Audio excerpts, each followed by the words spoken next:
Mic'd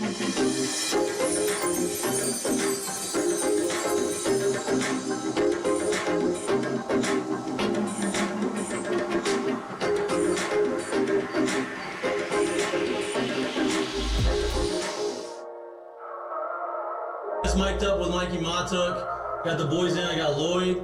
We got J Mitch. We got Jackie Boyd. He tried to jump up, but he might have knocked it in. Good timing. Let's go. What a start to the Monday. I mean, I'm from Lafayette. My boys would come in and say, oh, God. So me and Joe on the ground, I got Joe in the headlock. And he's sitting there, he's punching me in the stomach, like, punching me. Here, is everyone saying around, who here thinks Chico can practice today after having 5 full beers? And he goes, Chad Jones, right? Chad's doing the team 6 minutes. For 7 minutes, right? Chad's like, no, man, I don't think Chico can practice today. And I was like, I look back and I'm like, Jesus Christ. I saw you there. You were more fucked up than me. On the Spirit plane had some issues, I think. She was sleep farting. you heard her or you just thought it was her? I sat right next to her. I smelled it. Whoa. What was that? Time for the show.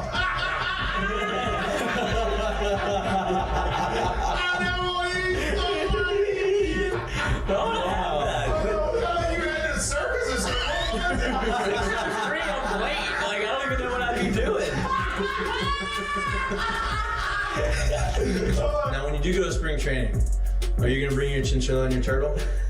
My dad tell you about it? The SEC is, God, they hate fat people. I mean, I get crushed for that. You know what I mean? It's like, come on, man. Hey, just the South, bro. You got a bunch of food down here. Like, they should Players. Look at Lloyd. You know what, Lloyd? You're looking for a recruiting coordinator, coach. I'm here. He's like, I'll piss my pants right now. No way. We're wearing gray pants, long gray pants. He goes, I'll piss my pants right now.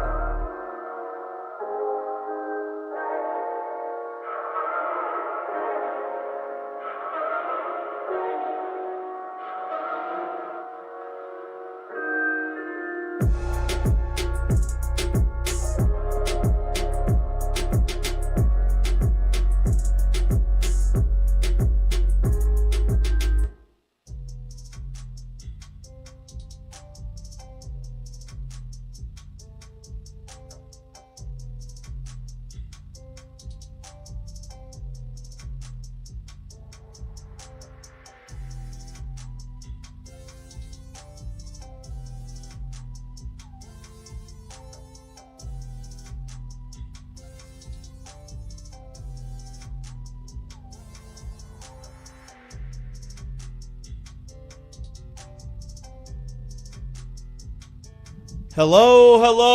Welcome back to Mik'd Up. Today is Wednesday, April 23rd.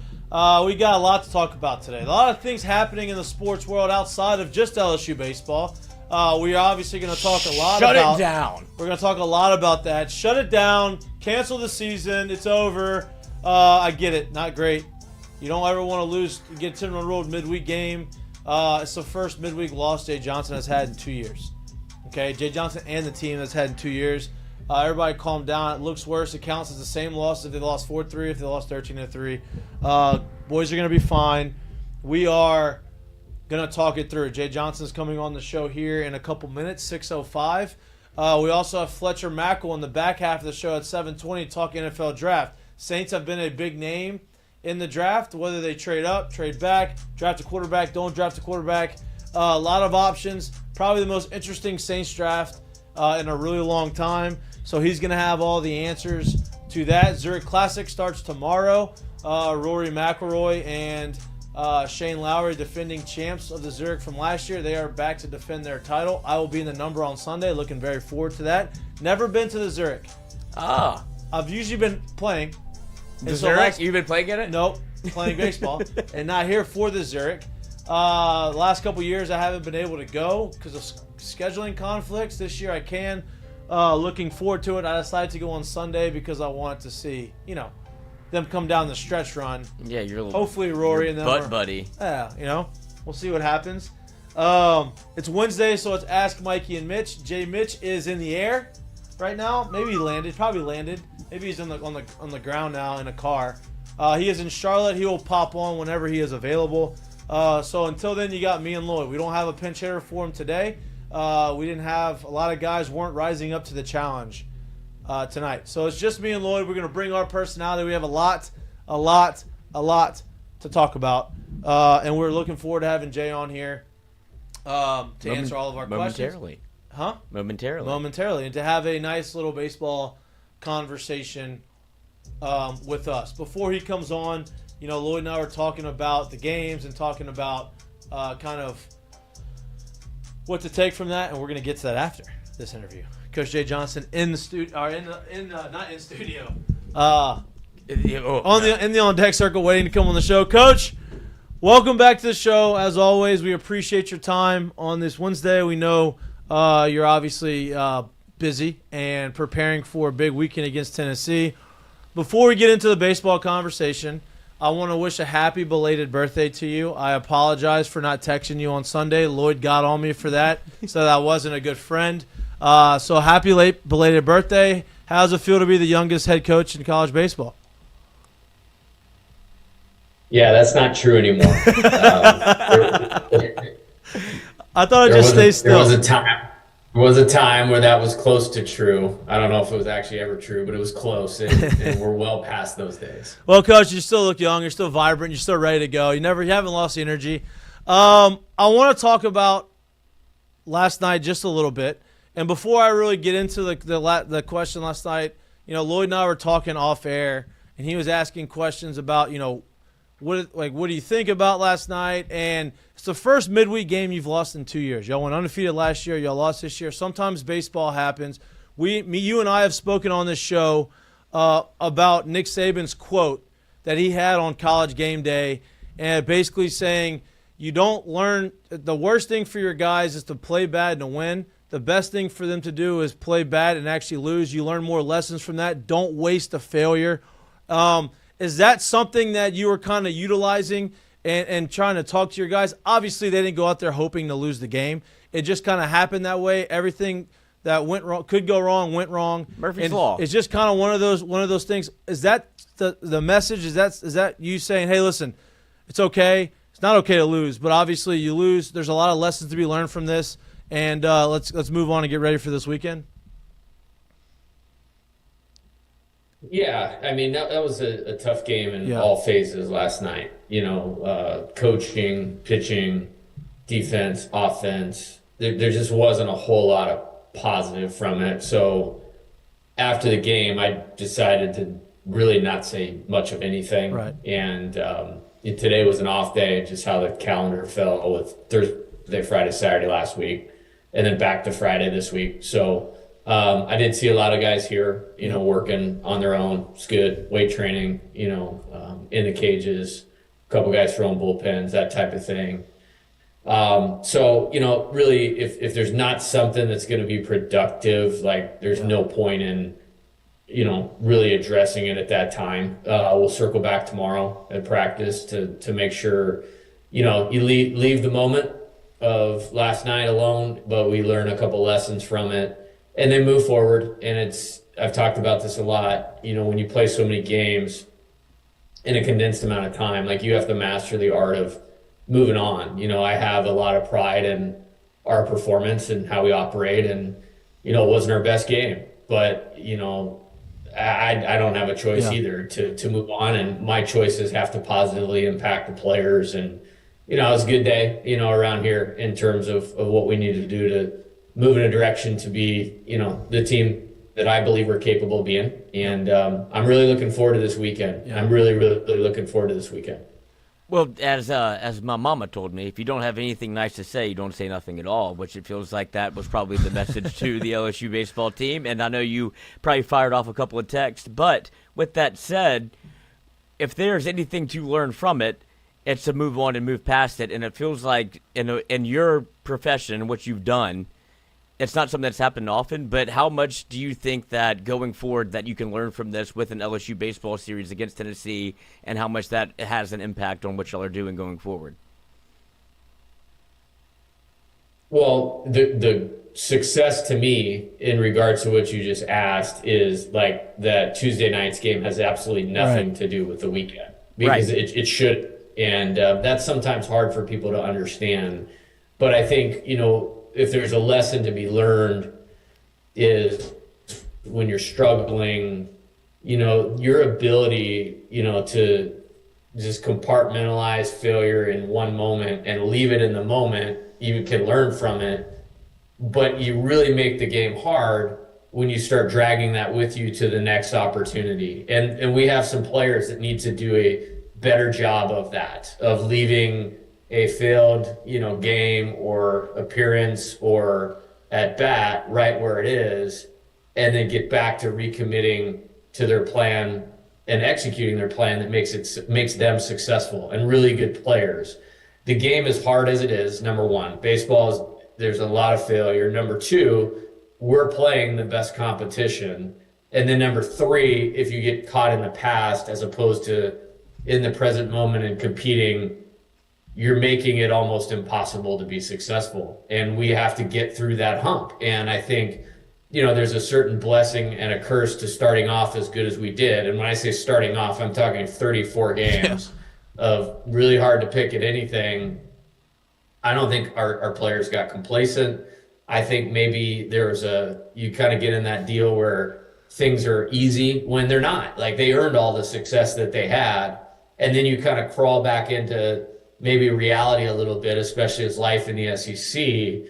Then there's a little bit of like a ice cold bucket of water in your face. Right. And then you got to respond in a mature fashion and make no bones about it. We're going through a little bit of that right now. And it might turn out to be a blessing. What I do know is, like I said, anything that's happened to this point, positive or negative, can have nothing to do with what happens going forward. And we'll need to be that way because, we have good, all that's on our schedule has been for the last month and a half is really good teams. Yeah. Coach, let's move on to Tennessee game. This Tennessee series this weekend. Obviously, you talked about how excited you are for that series. We had Jake Brown on earlier this week, and we were talking about how, obviously the offense hasn't played. They're going through this stretch where they're not, hitting on all cylinders, which is part of the season and part of like the ups and downs of the season. But he had mentioned that sometimes when you play a team and you have this anticipation of this really fun competitive series, sometimes those series or those games raise the level of competition because it has to. You're playing a team that wants to come in here and beat you, and sometimes by doing that kind of pushes them forward and puts them back on track of where they needed to go. I know you said you're excited about that weekend. Do you feel that the guys are just as excited, and do you feel like this is something that they're obviously going to have to raise their level of play, but do you think that the raise in competition is going to help them jumpstart that? Well, again, I'm dealing from a coach's perspective, right. And it certainly didn't look like it in terms of how we all performed. And right. I say we all, like myself included, performed in the game last night. That we approached last night's game as a playoff game, but we legitimately try to do that. Yeah. I think if you're a winner, yep. There's two elements of it. You have the ability to just block out everything, the external, even the opponent, and just focus on what you need to do your job. And I believe that to my very core. With that being said, there's always a human element to it. And, it's the last two national champions, number one and number two in the country in wins, from the time that I've arrived at LSU. Yeah. And so that's awesome. I respect those guys, and I believe that they respect us. We've played 10 times since I've been here, twice in Omaha, once in the SEC championship game, and they've been good games. They've been really good games across the board. And so I hope that fuels our players to bring the best out in them. I do think there's an element of that with the best competitors, that's what happens. And if that can, advance our team, I'm all for it. Yep. And I certainly hope that's the case. Yeah, the series y'all had against them at home in 2023 was one of my favorite series of your time here so far. It was electric. There's big moments throughout the course of that weekend, and so that's kind of similar to what I'm hoping or we're going to see this weekend. Tennessee, obviously, a really good team. They've been good for the last few years. And I know you're kind of going through your scouting right now of them. What challenges and what do they do really well that's going to be a challenge for you? Obviously, they have a really good Friday night guy, and they have some pretty good guys in the middle of their lineup. What are some of the challenges that they pose to you that you're going to have to try to combat throughout the course of this weekend? Yeah, I think they have explosive talent is what I would say. And what I mean by that is, Liam Doyle, you mentioned the Friday starter. He's good. Yeah. And he's better this year and left-handed and up to 98 miles an hour and, highly competitive. And we saw him last year at Ole Miss. He appears to be improved, to me this year. And that usually happens with the best players in college baseball. They get better year to year, and I'd certainly put him in that category. They have other big arms on the mound. I think from a pitching standpoint, what I would say about them, and this has been a theme since I've been here, is they do what they do well, very well. Yeah. They're great at what they are good at from the mound, and that's guy to guy. So, having a good plan, against each guy, and there's several, hard throwing pitchers that throw strikes and do what they do well. I think on offense, it's a team that has explosive power, some old players, very physical in nature, that, keeping the ball in the park is going to be key, and limiting free bases is going to be key. And when we were playing our best, we were doing both of those things really, really well. So I just see talented players and very explosive on both sides of the ball. And, that's kind of how they win. Coach, the pitching rotation, you made a change in it last week. Is that, I know we've talked a lot about some of the decisions, and it's all a game-to-game, matchup-to-matchup. Your Friday night and Saturday night guys have been really good throughout the course of this year. Chase Shores has as much talent as anybody in the country, and he's still trying to find his legs and trying to get in rhythm. You went with an opener in Connor Ware last weekend on Sunday. Is that something that it's just dependent upon the matchup, or is that something maybe you're looking more into in the future? We have a couple games before we get to Sunday, and I know that sounds a little bit lame, for lack of a better word. But if you pay attention, it is game by game for us, especially the point of the season that we're at. The quality opponents that we're playing. It's kind of like all hands on deck every game. Yeah, and I'm very comfortable coaching that way. And that's how we're going to do it, at least for the time being. And doesn't mean to say that we couldn't go back to Chase this weekend. We could. Doesn't mean that we couldn't, use Connor in a similar spot. We absolutely could. But right now, I'm not really deep enough to say, this is what I think is going to happen. And I want to give our team, the best chance to win every game as it comes, not just this weekend, but for the rest of my breathing life, So. Hey, 326 hitter whenever you were in college, Coach. I found this out over the weekend. But aside from that, obviously there's been a lot made of the continuity of this team, and it feels like after a little bit of a whatever you want to call it, a bit of a rough patch, one hiccup. How much do you believe in the continuity of this team? You've seen it in 2023, you had it in 2024, and now moving on to this year. How close do you think that how much do you think that brings the team together whenever they have the continuity that they have and the players that you have on the squad that you've kind of put together? You saw the team versus me shirts that came out because we just subscribed to LSU Plus, so I got to see all the videos. Yeah, I think it always remains to be seen. And I think that's the great thing about competitive athletics and especially baseball, and right now baseball in the SEC, man, you're going to get exposed. I mean, we're one of the best teams in the country, and we've lost 6 conference games. Right. Our opponent this weekend, easily one of the best teams in the country, they've lost 6 conference games. I think there's only one team that hasn't lost a series yet, through 6 weekends. So that means 15 teams have had a losing weekend at some point. I think we've had 2. Texas and Auburn. So it is what it is in terms of you have to have the mettle, so to speak, to take a punch, to face adversity, face failure, and not let that disrupt you from what you need to do to win. Right. And sometimes, when things go so good for so long, it's maybe taking a little longer than I would like, but if we can work past that and use it to our benefit and be back to playing the caliber of baseball that this team, I believe, is capable of playing, this can actually turn into a positive. Okay. And, I've said this before, like, my goal for the year is to take any difficulty, frustration or failure or frustration or whatever, and somehow turn it into a positive, and we got some guys that I need to do a good job to help them do that. And thus you play better, and then you get a little bit of that momentum going, and then we're back in tune and in rhythm. Yeah. So it's a lot of personal decisions of toughness from, our staff and our players that need to make to be successful, because it will not be handed to us in any way, shape, or form. Well, yeah, it feels like people have already forgotten that you've won the Alabama series at home. Like, it's a far cry. It wasn't that long ago. Well, I forgot that we did when we lost on Saturday night. So yeah, I can relate to that. Yep.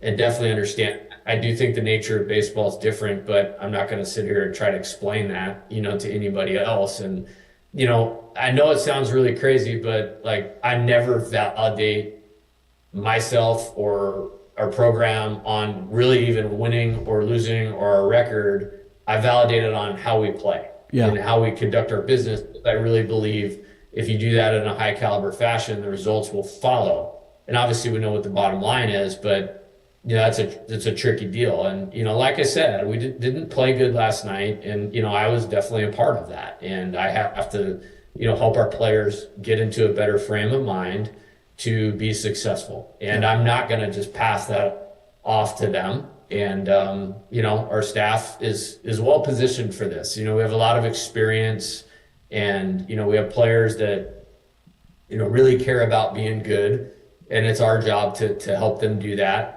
And then, if we've prepared well, they have to have the competitive toughness to take a good plan into the game and have the toughness to execute it regardless on what's going on around them. Yep. And, baseball, as you guys know, that really challenges you maybe than any other sport, because the degree of difficulty to be successful is high anyways. Correct. And then if you get here with, frustration, failure, and get outside of what you need to do, darn near impossible. Yeah. And like I said, we got some guys that need to get past that right now. Coach, you don't have to explain the nature of baseball. We do that for you. So we explain it. When you get off the air, I'm going to explain the nature of how baseball works and how the season works and how it's not comparable to really any other sport. So you don't worry about that. We got you covered on that. I do want to mention it's kind of it's got to make you uneasy that Lloyd researched you over the weekend and knows all the stuff about you. I mean, he threw the 326 out at me, and I was like, man, how did you know? He goes, I Googled him this weekend. I was like, that's kind of weird. Why would you do that? I didn't know that much about him. I knew Arizona, and then I knew Nevada, and then I was like, well, let me go back and see. Coach, you used to have rock the old goatee also. What's funny about that is one of our players pulled up a picture of that, and I was like, man, how did you even get that? And they were asking me if I would bring that back if we won another national championship. Mustache. And I was like, man, you guys are setting the bar low, because that's all I think about on a daily basis. So, but yeah, the goatee probably won't be seen for a while. Mustache. We had Jake Brown on, who also was conjecture about that he may dye his mustache. So I'm saying I was trying to get you on the train to join the team, Coach. Yeah, Jake Yes. Brown's mustache is probably one mustache too many. For That's the consensus amongst the team guys in the dugout in the locker room. That's what we figured out. Coach, we appreciate you. I know tonight's a long night for you and getting ready for this weekend. Good luck this weekend. We're looking forward to watching you go out there and play some good baseball. And You call your own number, Coach. Put 2 in. and we're looking forward to it. Appreciate you. I wish I could. Yeah, I wish I could. Yeah. Oh, Coach, real quick. Don't take away the ping pong table. The boys are playing over there. That's how you breed competition. Yeah, well, I don't know if we talked about this. We actually had a ping pong tournament last Monday. Oh, And, who won? As part of practice, Derek Curiel. Yeah, that's what they say. He's good. Hearing. He's good, they Yeah, said. it's my understanding he's far superior to everybody else. But my mind was like, we literally just needed to move past Auburn. And, that's a very similar deal. So hopefully we can draw from that experience. I don't know that we necessarily played our best against Alabama, but we did play well enough to, beat an RPI top 10 team 2 out of 3. And so this team's capable of getting rolling in the right direction. And, need to get in the box like you get in the ping pong table. That's and it. Just get after it. And Compete. go for it. And that was kind of the message of that. So hopefully we can tap back into that this weekend. Did you I get love on the it. table? What's that? Did you get on the table? I only heard table. Oh, did you? No, but I asked, did you play a part? Did you have a role? Did you put yourself in the tournament? I set the bracket up. See, there you go. There you go. There you go. Strategic matchups. He and Wanaka were teammates. Yeah, strategic matchups. I like that. Coach, we appreciate you as always. Thanks for taking the time to come on our show. Good luck this weekend, and we'll talk to you again next week after a series win. After a sweep. All right, guys. All right, later. Have a great night. You too. You too. Later. Ping pong tournaments are awesome. It's the greatest thing they could do. Camaraderie. It's like when you watch Maverick, Top Gun, the new one. You told me to make a team. This is a team. Having them play that football, whatever they were playing. dogfight football on the beach. Bring guys that bring them together by doing different things and let them have fun. I think that's important. Some people that are not fun people will hear that and say, "Oh, see, they're not taking the season seriously because they're having too much fun." No, it doesn't work that way. If everything's serious, it's going to go south very quickly. And what Jay was talking about as far as the nature of baseball and how it works and how long the season is, sometimes those games, you can go back and you can look at some of the best teams in Major League Baseball. And you could probably pick 1 or 2 games through the course of the year where they got beat pretty handily by a team that was far inferior than them. And that's just the nature of baseball sometimes. It doesn't happen a lot. And when it does happen, it doesn't look good. But it's almost like it's easier to forget the 13-3 loss than it is, oh, man, we lost 4-3, and we didn't really make any errors. We just didn't really hit. Sometimes it's easier to look back and say, okay, we made errors, we did things uncharacteristically, and we lost 13-3 to a team that's not as good as us. Sometimes those are easier to get past than the close ones. I mean, this is the same coach that went through a stretch of in the national championship in Omaha. Beat Florida, game 1. What was the score in the second game? Oh, yeah, a lot. And then what was the score in the third game? A lot. You're right. I think they'll be able to bounce back, and I think you got the right guy at the helm. Yeah. If anybody has any questions about that, because Tiger Droppings was insane last night. I can imagine. 8 pages. I can imagine. A lot of Coach O comparisons. I don't get that. I just don't understand it.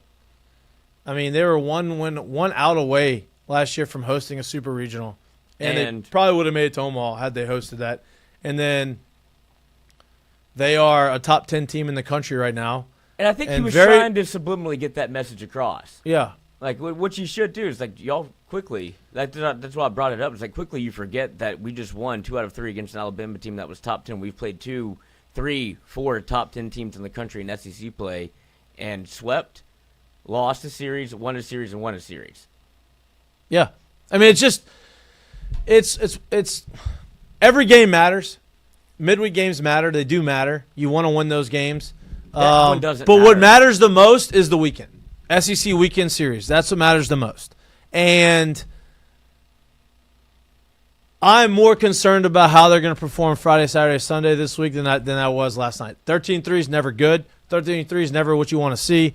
But it happened, and you move on from it, and you get ready for the Tennessee weekend. I also feel like we're dwelling on it too much. Like, no doubt. It's a thing that, like, no sure, doubt. It happened. That's okay. Like, yeah. I've played. And look, midweek games are the opportunities for people and it's because of his success in the midweek that this one matters now. And people are upset because of some of the moves he made, right? And lineup changes and the defensive spots. The midweek games are the times that you try those things, right? You put those. You say, okay, these are the situations that we're going to try, right? It's not experimenting with the whole new roster, a whole new lineup. It is, hey, let's try this. I'd rather not try it Friday against Liam Doyle against Tennessee. I'd rather try it Tuesday night against Northwestern State. It didn't work out, and it looked bad. But, hey, let's try Bear Jones starting at third. He's played a few innings at third base this year. Let's see what happens if he gets a full game there. I can't imagine that's going to happen again. But you wouldn't know it until you see it. And now you saw it, and it's not going to happen. You're going to go back, and the result that he was trying to get from it did not happen. The offense didn't play a lot better. Is better than he wanted them to play. They didn't play well, and the defense was worse, right? And so, Jared Jones is a really good baseball player. He tried to play a different position for the first time and it didn't work out. That's the times you try it, though, is midweek. Yeah, and people are mad because they tried it, but that's when you try it. And that's what baseball is. Imagine if it worked. Like, it's 2 of 3. Like, it's 1 of 2 of, like, results, right? Like, it could either be, oh, what a genius move it was by Jay Johnson to be able to put an extra bat in the lineup, right? Because you want to see Jake Brown play. You want to see Ethan Fry in the lineup. You want to see Pearson in the lineup. And you obviously want to have Bear in the lineup. That's the way to get them all in there. Right. And what's the fucking harm of doing it? Right. Especially in a midweek series. Like, you didn't do it. You didn't trot it out on Friday against Liam Doyle. And you didn't do – and for – the chat out there that's saying, like, oh, you should do it during fall ball. Like, brother, you have to be. He did play third during That's fall. what I'm saying. Like, you've seen this before. You've seen Bayer play third. Like, now, did he start a game at third? No. But has he played the position? Yes. And you've seen plays where you saw, like, Jake Brown talked about it, where you had a former player see him over there try to lay down a bunt and Bayer looked great.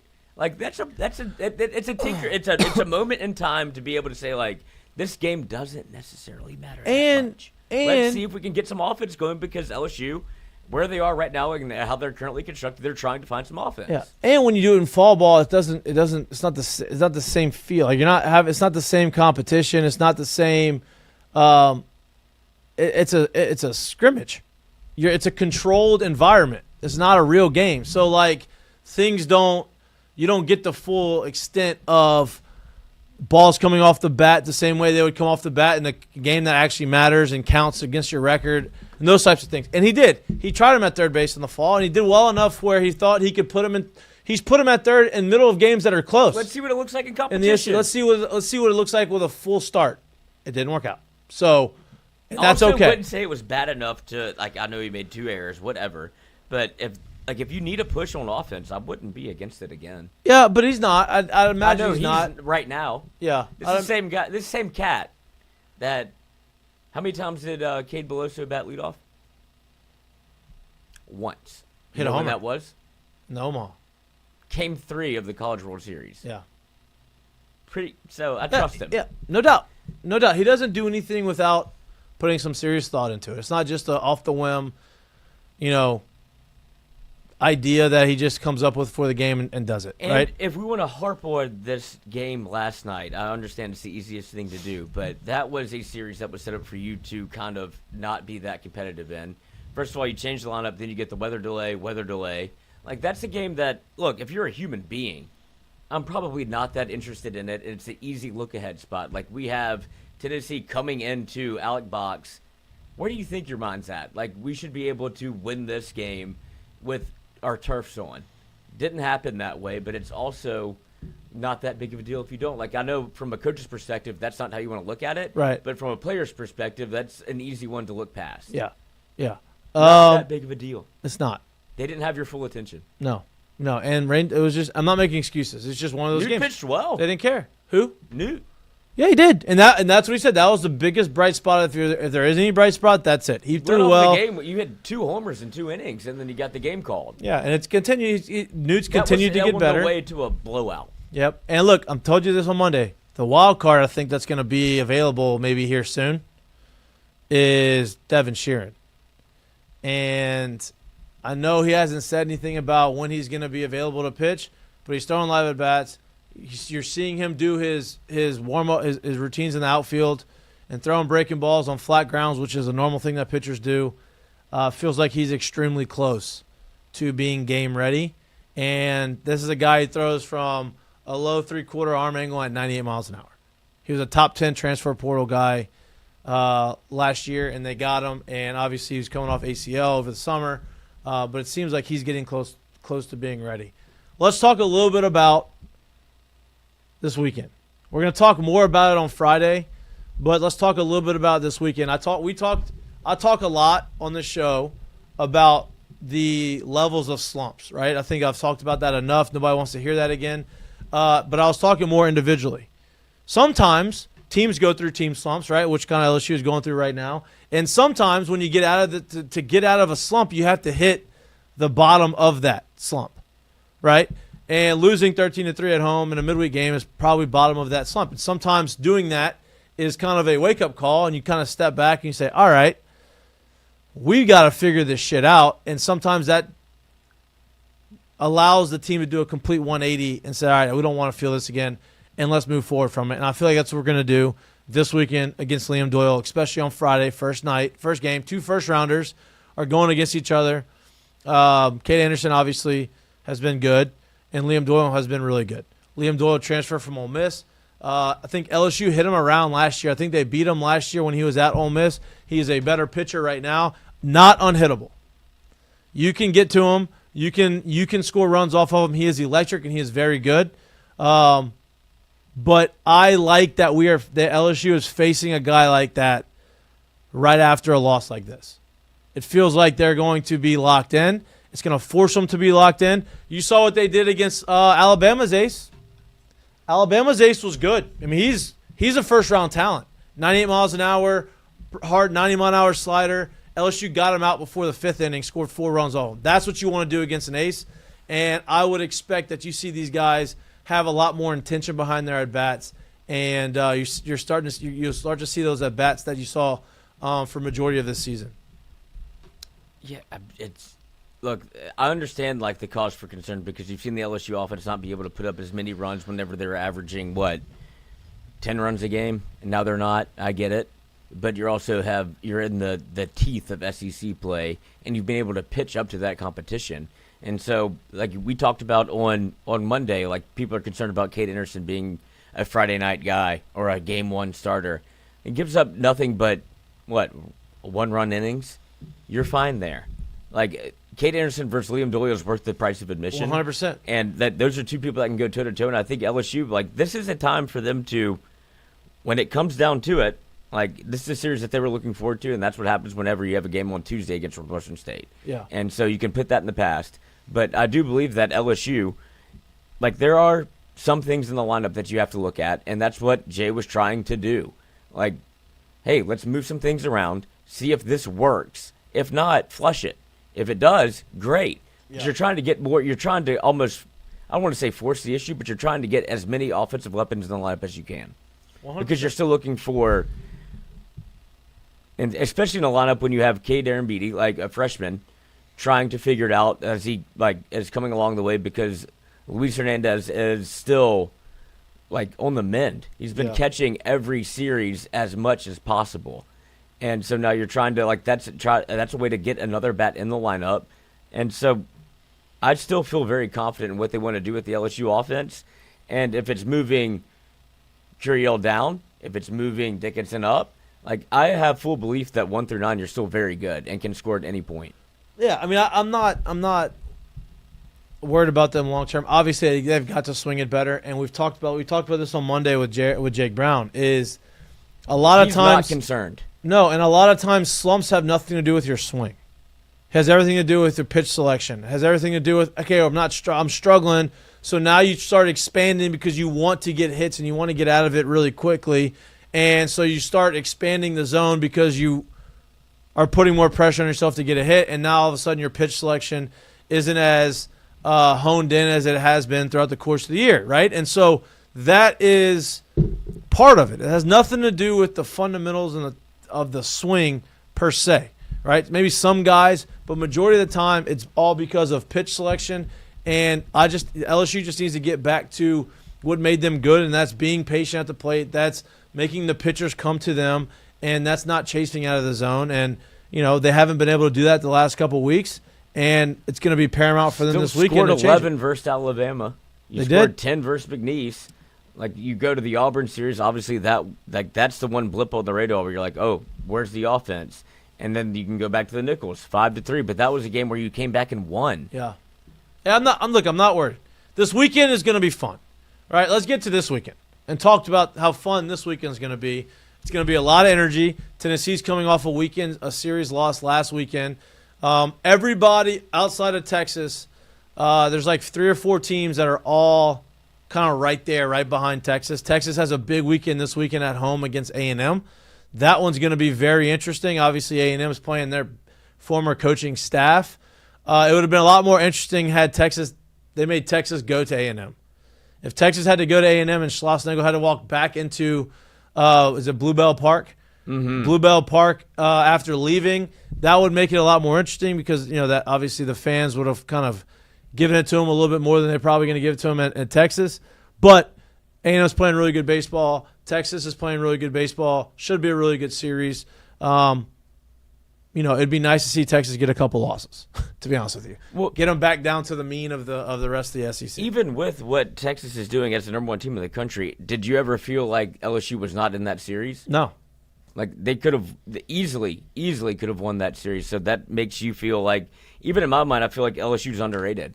Like, even before the loss, whatever. But they were like, you still were ranked 7th in the country, 4th in the country. Like, they don't know where to put them. Yeah, the only thing that matters is if they go out and win this weekend, nobody's going to remember this midweek game, right? If they go out and they play well this weekend. That's why I hate that we're talking about it so much, or that's such a big point of conversation. Like, obviously, you shouldn't lose by 10 at home to a team that is not very good. But it happened. It happens. It's part of it. What did y'all do in 2009? Who'd y'all lose to? Nichols and UL. I think we may have lost another one. We may have lost the 3rd game in midweek that year, obviously to an in-state school. Not that big a deal. It happens. Happens. This will be I mean, should you have thrown Paul Skeens versus Tulane? Exactly. Turns out it worked out. It's Wednesday, so let's ask Mikey and Mitch. It's 14 questions. It's really ask Mikey and Lloyd today. Let's get to those because we have Fletcher coming on at 7:20, and I want to be able to get to him and give him. J-Mitch said the pilot was sweating. Hey, bumpy flight. Went around the weather. It's okay. It's fine. That's what we're here for. That's what teammates do. They pick each other up. So we will get to a little bumper music, and not that much. Tigers on deck. The offense. Ask Mikey. The offense that was once praised for its ability to do everything, hit for contact, power, bunt, sacrifice, run, hardly does any of that anymore. What is the offensive identity of this club? Because it seems lost, and that LSU has become indeed reliant on the home run ball. So that's something that I done a couple of shows this week. 2, 3, 4 a day. You do. And that is one thing that I have said the same thing. It feels like you kind of lost what you were doing early in the year. Right. Now, to answer that, whenever you're not consistently getting on base and consistently putting pressure on the defense, that naturally takes away the opportunity for you to do a lot of the other stuff, right?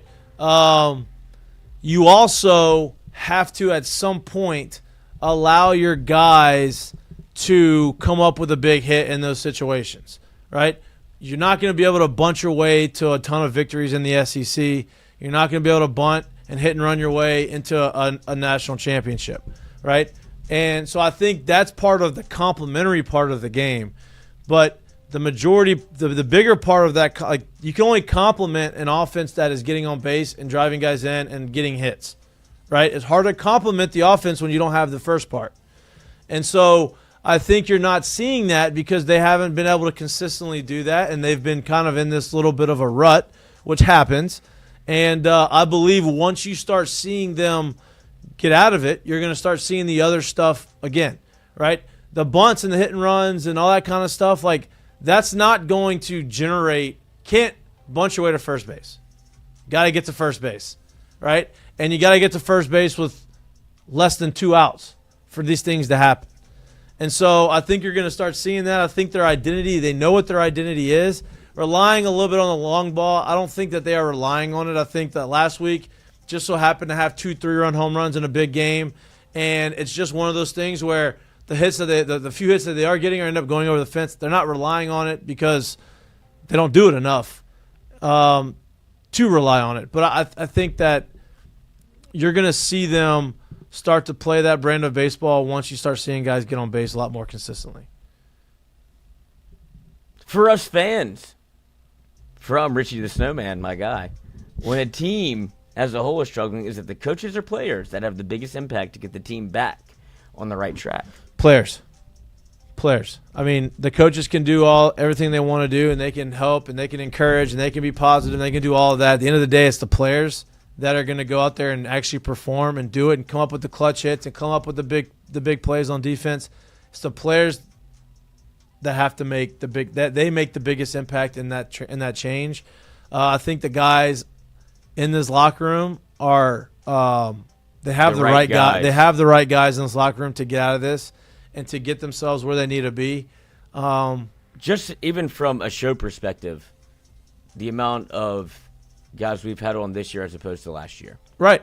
Like, it's clearly a team thing where they feel confident enough in what they have in the locker room where they all want to be able to be a part of something that is, call it media, call it whatever you want, but they know their personality enough to be able to be, like, comfortable enough to do this. And it's not hey, get the team together and have a speech, have a player give a speech. That's not that. It's ping pong tournament. We're gonna go out there and we're gonna compete in everything we do. We're gonna bring that competitive nature back, and somebody's gonna come up with a big hit or have a big game where they drive in 5 runs. Not just a big moment, but a game where they put the team on their back and they do it, and then that just kind of steamrolls after. I mean, how often were y'all nervous in 2009? Never. Right. Never. And we lost to Tennessee, the worst team in the SEC, at home. We made 6 errors in that game. Then Maneri made the change of putting Nola at short and DJ at second and changed the whole complexion of our team. But not saying a big change needs to happen. It's just you go through that. We were never nervous. Like, even if they kept DJ at short, it wouldn't have mattered. We still won, And so I feel like whenever you're on a good team, you're on a good team, and like the guys around you, you're like, we're fine. They're fine. They're fine. The players that need to perform are going to start performing. Right. Steven Milam did the exact same thing last year. He went through a stretch where he didn't play well, and in the back half of the season, he was absolutely in fuego. And so there's no reason for you to doubt that he's going to be able to do that again. It's not. It's the same thing with Jared Jones. Right. So, those guys are going to get right, and they're going to get back. Sneaky getting hot. Who? Jake Brown. Yep. 2 homers in 2 games. Mm-hmm. Yeah. He is. You see a lot of him this weekend, I would imagine. Yeah, I'd imagine he starts. And Bear Jones at third. Don't think that's going to happen. Next. Luis at third. No. Ashton Larson behind the plate. With a ripped bad quad. Yeah. Who are the team leaders for the baseball team? The team leaders? Kate Anderson, Jake Brown, Jared Jones, Milam Quiet. Pearson. I think Pearson for sure. I think they have a good group of those guys. I think they have, everybody kind of has their role. It kind of, all the good teams. You could go back to 23 and say, the leaders of the team were Dylan Cruz and Paul Skeens. Yeah. But so was Gavin Dugas. So was Braden Jobert. So was Cade Beloso. They had a bunch of guys that There's no title of, hey, this is our team leader, this is our captain. It was a bunch of those guys. I feel like you got the same thing this year. Yeah, those are usually pretty good teams. Most pitchers have been beating Jones with fastballs. At what point do you stop guessing off-speed and attack? Well, that's the big thing, right? And that's when you struggle. We've talked about this. You're kind of in between velocities, right? So he's behind the fastball a little early on the breaking ball. That is part of the struggle. And then when he does gear up for the fastball, it almost feels like he's over geared up for it, and he's swinging through it or chasing high, right? That goes to, okay, let's hone in on where I want to swing. Let's eliminate the fastball up. I'm not going to swing on anything above X, wherever you want to swing in the zone, and work down from there. Easier said than done, without a doubt. But yeah, I mean, I think simplifying it is the most important thing, and it's easy to look at it on TV and watch it from the stands and say this is what he should do.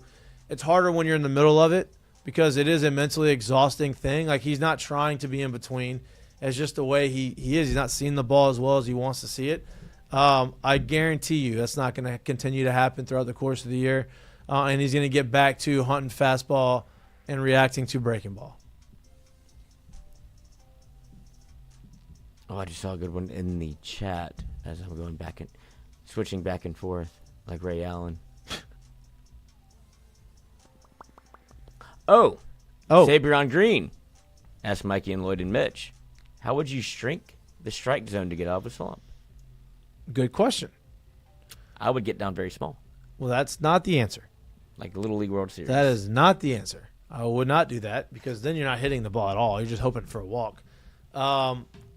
What I tried to do was I would try to eliminate part of the plate that I don't want to swing at.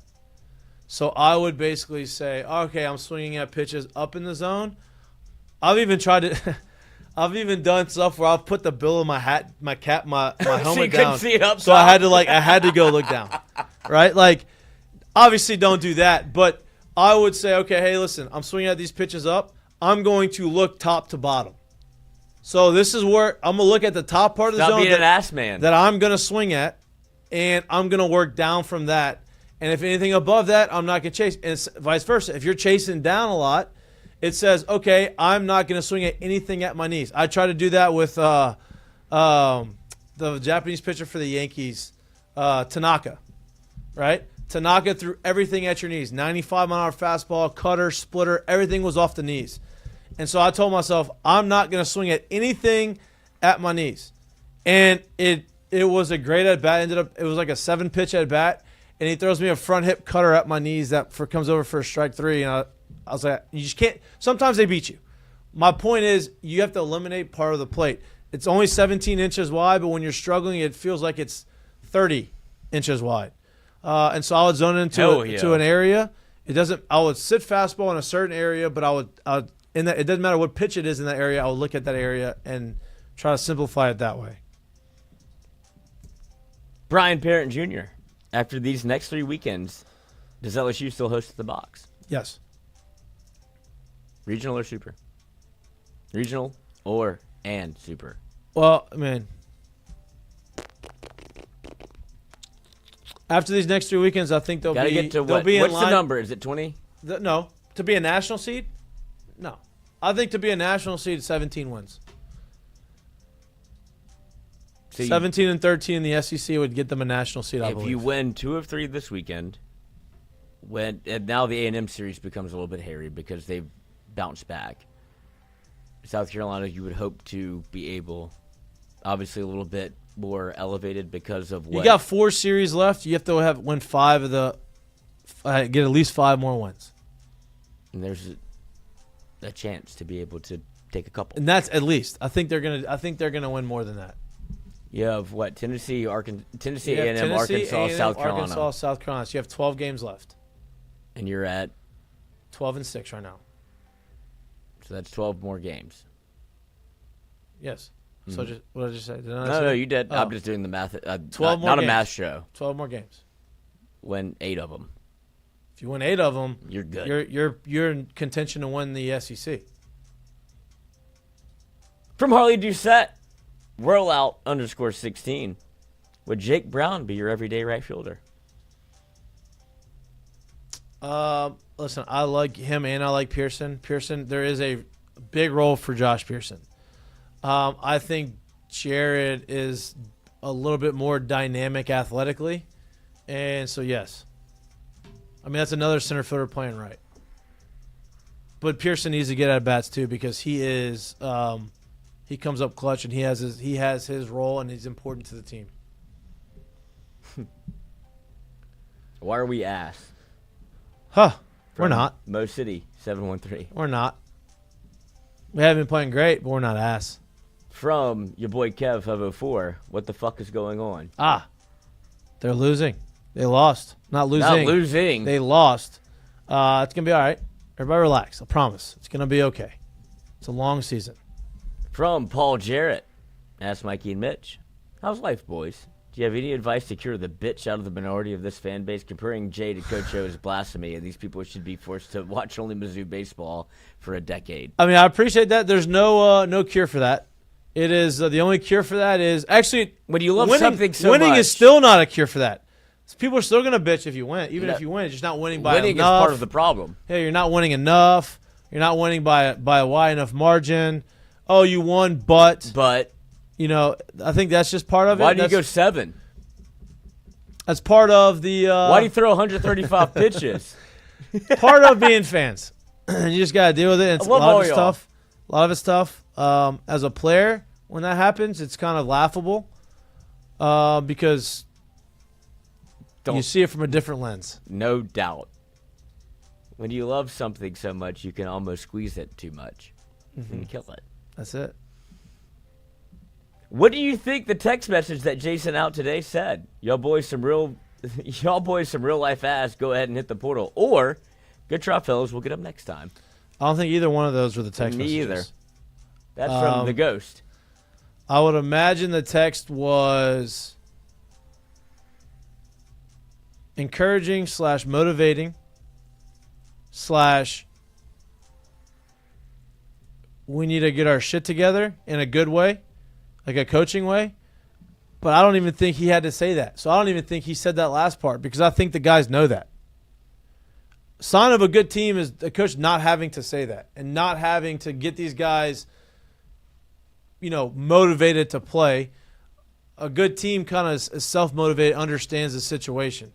Now, a good coach is, able to get them to get over the feeling sorry for ourselves part or the dwelling on the losses. So I think the text was a little bit more matter of fact. Hey, we're good. Get ready for this weekend. Go out there and play the game like I know you know how. Something along those lines. From Matthew Conkle, I'll defend Jay with my life. From Go Tigers 195, ask him and him. Are all fans as stupid as LSU fans after a loss, or do you think our dumbasses are in a league of their own? I think everybody's that way. Baseball is a fucking different fans beast. of teams that are winning teams, like winning programs, I think are all similar. Ask him and him, Matthew Conkle. Over under 4 hours that Jay spent away from the stadium since last night. I don't think he left. 4 hours is a good number. Mm-hmm. Game ended late. What time did the game end? 10. He probably didn't leave till 2. 12. Yeah. I'd probably say he left at 12. He probably got back there before 8 o'clock this morning. I would say 6. He probably got there before 8 o'clock this morning. Ask him and him. Should I feel bad as an LSU fan that I'm at the point of, oh, well, and I'm not going to get excited about this year anymore? Fonz. Come on, I mean, brother.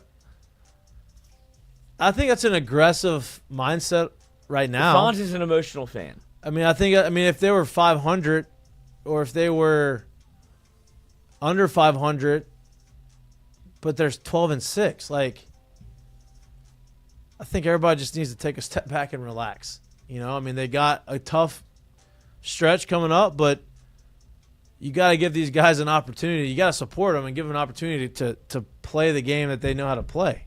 I have confidence in them. I think they're good enough. It's a matter if they're going to go out there and play, but I don't think that we're at that point of saying, oh, well, Pack it no up. expectations this year. And double, triple, I'm going home. Yeah. DJ Trauma, ask Eminem. Who was the closest to being the 3-4-5 out of the pen after Calvin and Evans? Rank your 3-4-5 in terms of dependability, who you trust in the big moments the most. So not you, Zach. Not those two. Yeah, Calvin and Evans was standing. Rizzy, I think Rizzy's one of them. Schmidt. I don't Not think yet. Schmidt's one of them yet. I think Jaden Newt's one of them right now.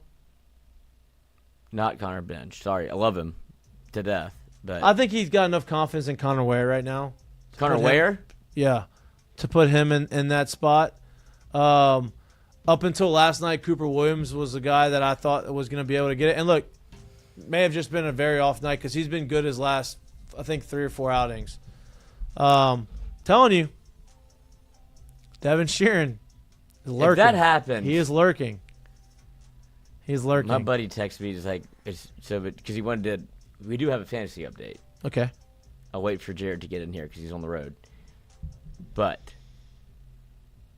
he wants to give you Sheeran, and because I know you told me that. for the no, he wanted. To, well, he tried to give you Yeah, I know. You can't do that. Case and Evans. Like absolutely not. I'll take Sheeran. Yeah, that'd be a fair trade. Hasn't done anything easy for him to update the stats. Yeah. Leader in the clubhouse. You.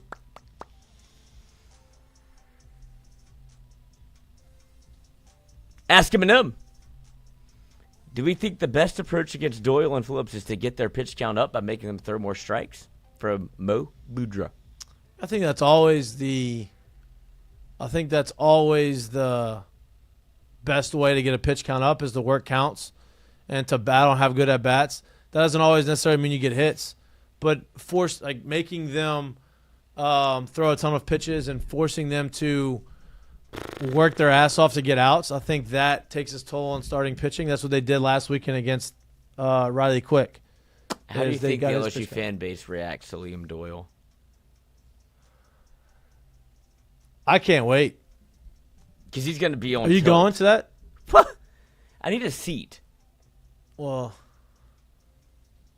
I mean, I can't give you a seat. Yeah, you can. No, I can't. I mean, I have I meant people to going ask the Jay. game. Ow, that's what I... Well, you don't need to ask Jay. You know who to ask.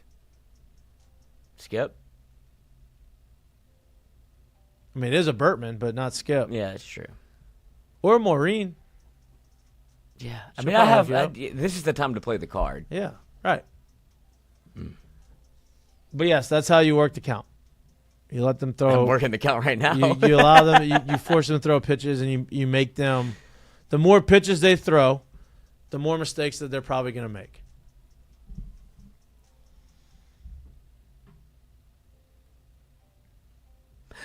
Glimmer Fredette. Wow. Ask him an L. Hey. Hey. I understand not changing your swing to combat a slump, but what do you think of changing your approach to more of a shortened up approach in the swing and thinking of ball to the opposite side? So it's a That's a mind game. yeah, it's a feel versus real type thing. It's, hey, what is going to get you back on track? I'd love to be able to hit a cut. Some people say, okay, I gotta let the ball travel. I'm gonna try to hit the ball into the opposite dugout. Sometimes that works. I've played with guys who say I gotta work on getting the head out. Like I've played with lefties that literally says I'm gonna try to yank this ball down the right field line, and that gets them locked in. I could not do that. I could not try to say, hey, I'm gonna try to pull it. That didn't work for me. There's a lot of different things that work for different guys. You got to figure out what works for you and do it. Sometimes shortening up or sometimes thinking that way gets you right. Sometimes it doesn't. I think for me, it's more about honing in on the zone that you're looking for than the swing that you're trying to put off. From Ace 4 LSU, I don't like Dickinson at leadoff. Put Curiel back there. Maybe at 2. That's fine, but not 1. Curiel, Dick, Jones. But they have to move the runners and hit the sack flies when needed. Obviously, thank you. Not a question. It's just getting it out there. Ask M&L, is Larson all right? I hated to see him go down after smoking that ball, and it seems like he was starting to get hot. Yeah, Tough spot. Tough. I think he Quad. pulled his quad. You said. Quad. Don't know how the severity of it. They haven't said that, right? No, but he smashed his helmet. Yeah, so it didn't feel good. No. Yeah, that's not good. That's not what you want to see. But Talk about an all-time hopefully year for him. Hopefully, it's not as bad as he thinks or whoever thinks, and hopefully he's back on the field quicker than anticipated. Mo again. Ask him an L. Do you think Larson and Pearson need to take Fry's spot at DH? Because he ain't hitting for shit. I mean, hey, I'm just asking the question. It's not me. I mean, he was swinging the bat really well up until when? And he helped you win a SEC series. He went Oppo Taco against Alabama, did he not? That's what I remember. So, I mean, I think he was swinging it fine. I don't think that's worth a change. I think you may see maybe a matchup. He's definitely going to be in the lineup on Friday. Tell you that. Against the lefty. Playing DH. or third. Fry? Why not? No. I would imagine Braswell is going to be at third base. Probably so. 'Cause Yes. he's batting .326. Yes. Ask him an L. How would you handle the bullpen not being able to throw strikes to end innings?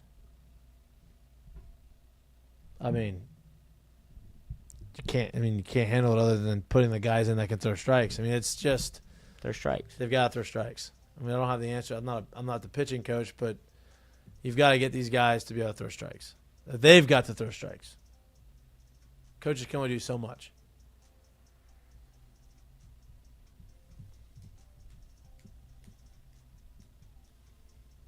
Anything else? If you're not getting excited this year, did you go put your head in the oven last year for Melody? Well, that's not me. That's just a general question Yeah. to the fans. From Pappy Wiffle Sacks. Ask him an L. Have y'all noticed how far away Fry stands from the plate? Pitchers have been wearing out the outside part of the plate with him. Yeah, but he's still got plate coverage. Like, he still can get to that pitch. He's 6'6". You know? He runs It's- 20 miles an hour. What?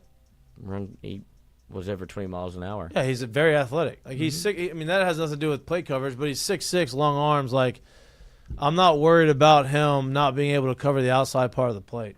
If he gets on the plate, then they're going to try to bang him inside.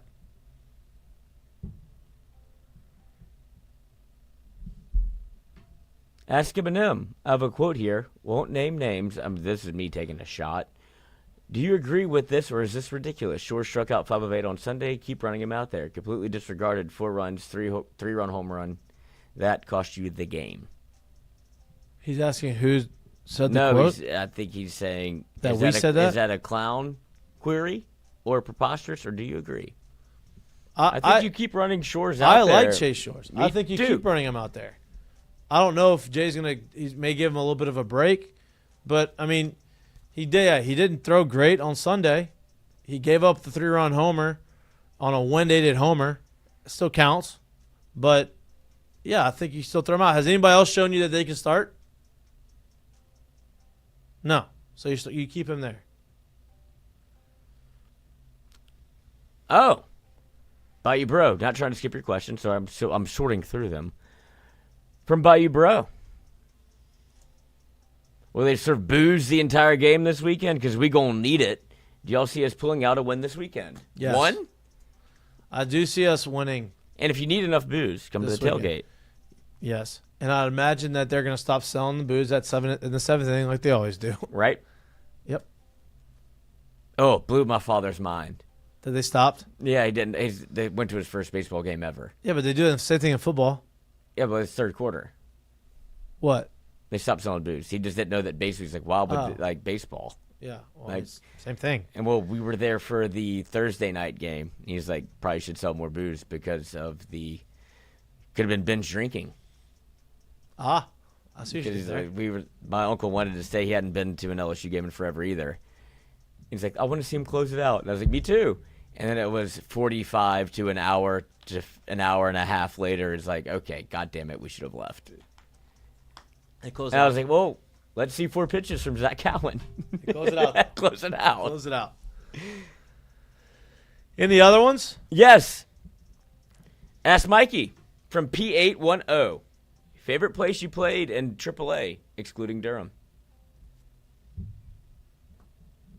Love Charlotte. Nashville. Awesome.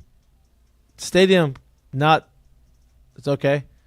Nashville. Oh, you come here all the time. No, it wasn't Nashville. I love Charlotte. Charlotte is awesome city, awesome stadium, great stadium to hit in. After COVID, they kind of changed the leagues a little bit to where we got to go to different places that we like. Nashville is usually spreader. Nashville is usually in the Pacific Coast League, which is like the other league. It's International League and Pacific Coast League.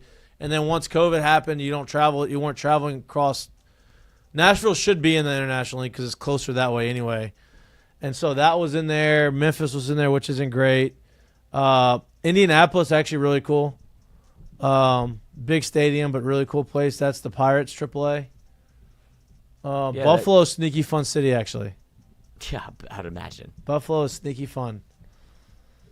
But I guess Charlotte probably my favorite. Ask him an L. Durham's great, too. P-Dub, what was your first Major League park you visited, and how was the experience? Like as a player? No. Well, if he's asking me, probably not, but for you, do player. So my debut was in Miami. Miami flu? No, I didn't have the Miami flu because I flew in the morning of the game. So different Miami flu. Yeah. And I was only there for one night. My family was there. So Miami was my first stadium first place I went, and then Toronto was where we flew after that. That's where I got my first hit, which was a homer. Nice flight. Yeah, what, Detroit? Yeah. Tampa. Tampa. So was that what was the question? What was my first place? Miami was my first place. Dan Herron was the first guy I faced. Oh. Dan throws 83 mile-an-hour cutters. Yep. And I needed him to throw 100 miles an hour because I bet you were juiced. Couldn't feel my feet. No doubt. My first MLB park, ballpark at Arlington, never forget. Nice. So, yeah, I love the ballpark at Arlington. I don't like the new one because of how much I like the ballpark. It was fucking hot in the summer. I get why they changed it. But that place was You sent gorgeous. Fletcher the link, didn't you? Yes. Okay. We got plenty of time. I was just making sure. I think my first stadium I ever went to as a player was Minute Maid. Yeah. Was Minute Maid.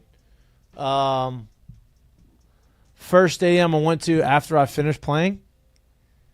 First big league game I ever went to. Oh God, that probably was weird. Terrible. You didn't start liking baseball again until like this year. I went to a spring training game, but that didn't count. I was at a game in Chicago, actually, White Sox. Oh. Yeah, a bunch of my friends were still on the team that I played with in Charlotte, and good friend. And so I went. I was there for a work conference for that weekend. Such a crazy deal. Like a year ago, from that moment I was playing, and then that year I was in a different life, and I was watching the game from the stands. I was like, damn, this kind of stinks. Yeah, I couldn't do it. Saber on Green, ask Mikey. Dream place to get drafted. Okay, so two places. One, I grew up a really big Red Sox fan, so I wanted to get picked by Boston. They had two first. Did they have? They had a chance to pick me twice. Mm. They had 18 and 20. Well, you went 17? 31. 31. Jared was supposed went 17. to go. Jared went. Yeah, I think 20. I don't know. Maybe 21. I don't know when he went, but. Oh yeah, your grandmother said you're no good. Yeah, I was supposed to go like top 15 picks, and it just didn't happen that way. But then after that, I always wanted to play in Texas. I went in Dallas. Like I wanted to play for the Rangers. I love Dallas, close to home. It was just one of those stadiums, one of those teams I always wanted to play for. I never got to.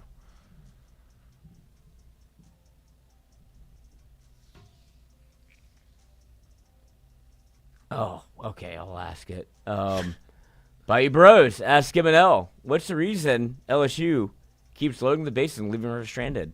It's becoming our calling card, it seems. What's the reason? Well, they baseball bases are loaded and they just don't get the hits. It's just baseball. I mean, I can't. I know it's not a good reason, not what everybody wants to hear, but like it just happens sometimes. You go through these stretches where it doesn't work. There's going to be a stretch where they're getting hits every single time with runners in scoring position.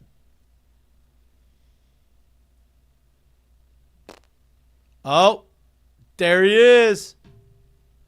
Hey. There he is. Hey. Just in time before the Saints talk. Hey, Jared, what's the reason why LSU keeps getting the bases loaded and then not driving them in? Because they put a lot of other runners on base, and they usually score those too. So, I don't know. Yeah, the question was, why do we keep leaving the bases loaded? Because they're not getting hits with guys in scoring position right now. That's just the way it works sometimes. Why does Fry stand so far away from the plate? Because he's 6'6", and his arms are long as shit. What did I tell you? Maybe that's why. I was like, he's got plenty of plate I would coverage. probably stand pretty far away from the plate too if I wanted to. If getting extension mattered, and I'm 6'6", I probably wouldn't want to crowd the plate too much either. But that's just me, though. I don't know. Kind of hard. Maybe he likes trying to cover the whole plate. Hard to get inside the inside pitch if you're 6'6" and you're on top. One more from I don't really subscribe to hitting yourself when pitchers can execute a pitch. It's probably not the smartest thing to do. Ask him at him. Or are we ass? We're ass now. Wow, that's where we're at. Yep. Damn. We are not. We are not. I mean, last night was ass. No doubt. I'm not exactly sure we can say we are ass. But did you know? I don't know if you knew this, Jared. Did you know that counts the same as if we lost 4-3?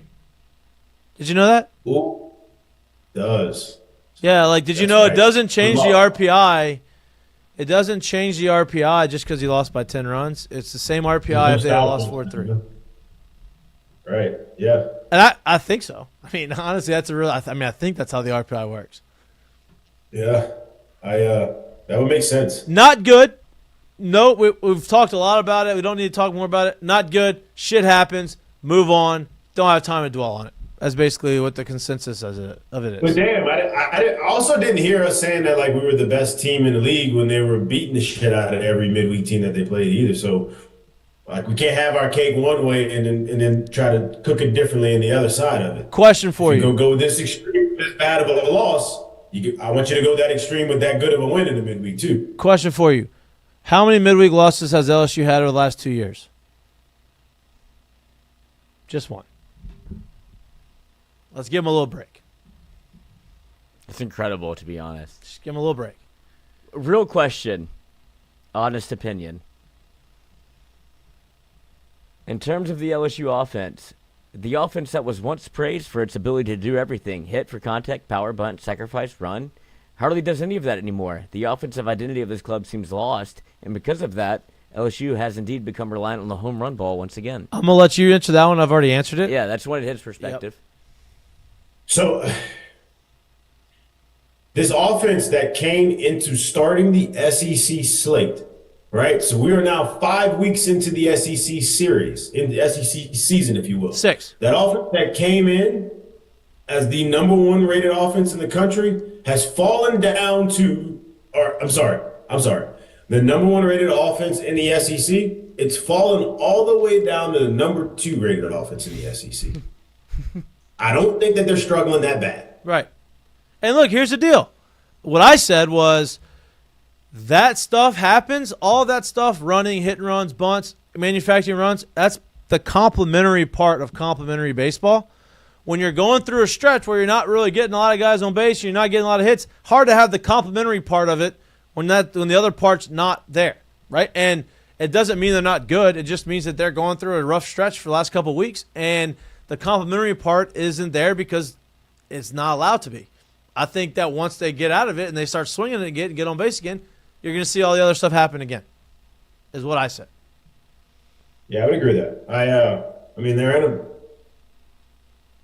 – it's hard to – I don't really call it a rut, man. Like, I get it, man. They went on the road and got swept at Auburn, and they lost by – got 10 in a row ruled at home last night in a rain delay game.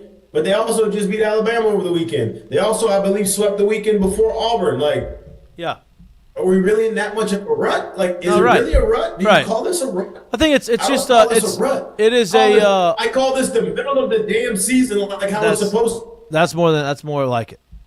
Whoa. No. We got to freeze. We got to take They start to push themselves to the other side. They start to kind of figure out, okay, who are we? And do we have that deep breath for the second part of the year? I don't think they're struggling. No. I agree. I mean, it's part of the season. For, I guess, perspective. Circle of life of baseball, honestly. Last 8 games, home runs versus total runs. 0 for 4 versus Auburn. 1 for 2.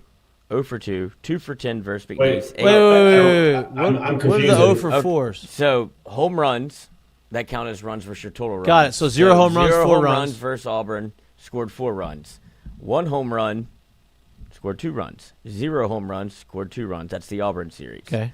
McNeese, 2 home runs, scored 10 runs. Alabama, game 1. Home runs, 8, scored 11. 0 home runs, scored 4. 3 home runs, scored 4 runs. Northwestern State, 3 home runs, scored 3 runs. Yeah, to me that doesn't say you're relying on the home run ball. I mean, you've out of all those games, you won one game. What is it trying to say? Oh, he was just. It was a part of the tweet. He was just given the numbers of because the question was, are we relying too much on the home run ball? And he was just giving us the numbers of whatever. Okay. And so for me, I was confused at what the question was. Yeah. Okay. So for me, the only game that actually you won the game with home runs, was the first game against Alabama. But you know what? Home runs are part of the game. They're not relying on the home run ball or driving all the runs, but sometimes that's how it's going to work out. I mean, it just God forbid. Sometimes that's just how it's going to work out. You're going to hit.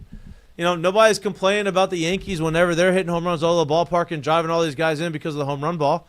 Now, you would like to see them be able to score runs if they don't hit the home runs, which they've shown that they can do. It's just sometimes that's just the way the game goes. It's hard to get a bunch of hits. I tend to think, call me crazy, but I tend to think that a team, and this is just any team, like for me, I think you're in a good spot and you got a fighting chance in hell, especially if you're hot at the right time. But any team in the SEC that is top 5 in pitching and hitting, you have a shot. Like that's and at the end of the day, going into the start of May, I would hope that that's where my team is too, in a spot where I feel like they got a shot. Yep. Are they playing their absolute best ball right now today? No. Yep. But they got a shot, and that's what you want. 100%. Wow, the Tigers on deck is on one. Good Lord. I mean, some of these are interesting. Oh, Fletcher's here. There he is. Never mind, we'll get to it later. I was going to say, give us some good news. I don't know if we got good news. No, this is not going to be the good news. Fletch, how we been, dude? Good. I'm sorry I'm late. It's been a busy day. I was at the Mickey Loomis presser, at the Missouri Classic, checking out Rory McIlroy. So a busy week in New Orleans. Joe Dumars got introduced yesterday. So I'm going to the good light. I'm sorry. No, you look good. Get behind the green screen. The BTS behind the scenes. I'm trying to make it look good.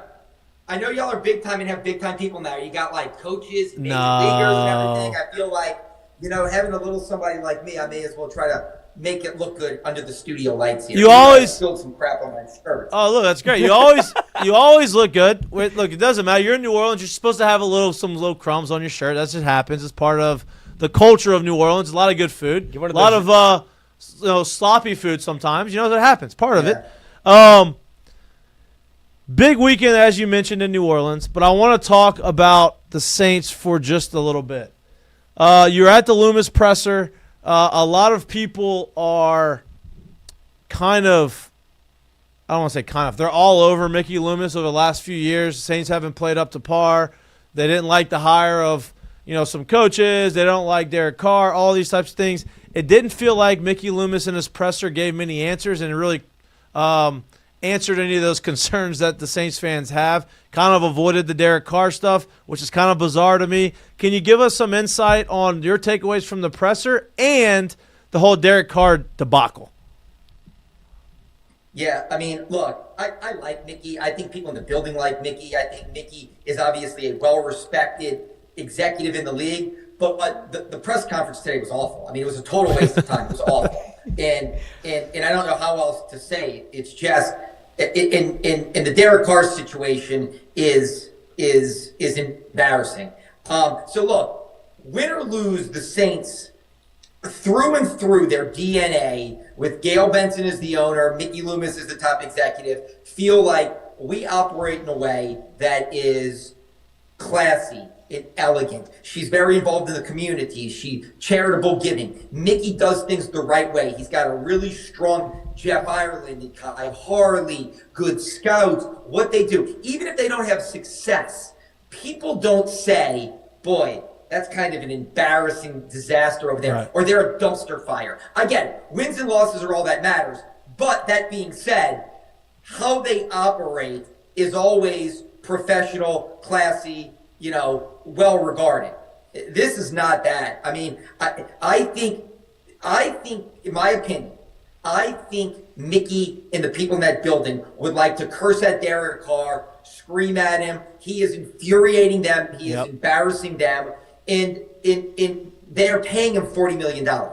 They paid him to show up, be a professional, do his job. And even if he's not part of their future, they need him to be part of the present. And he has decided he's not going to be a part of that. That's just not what he's going to do. Derek is, I'm not part of the future, so do I need to be a part of the present?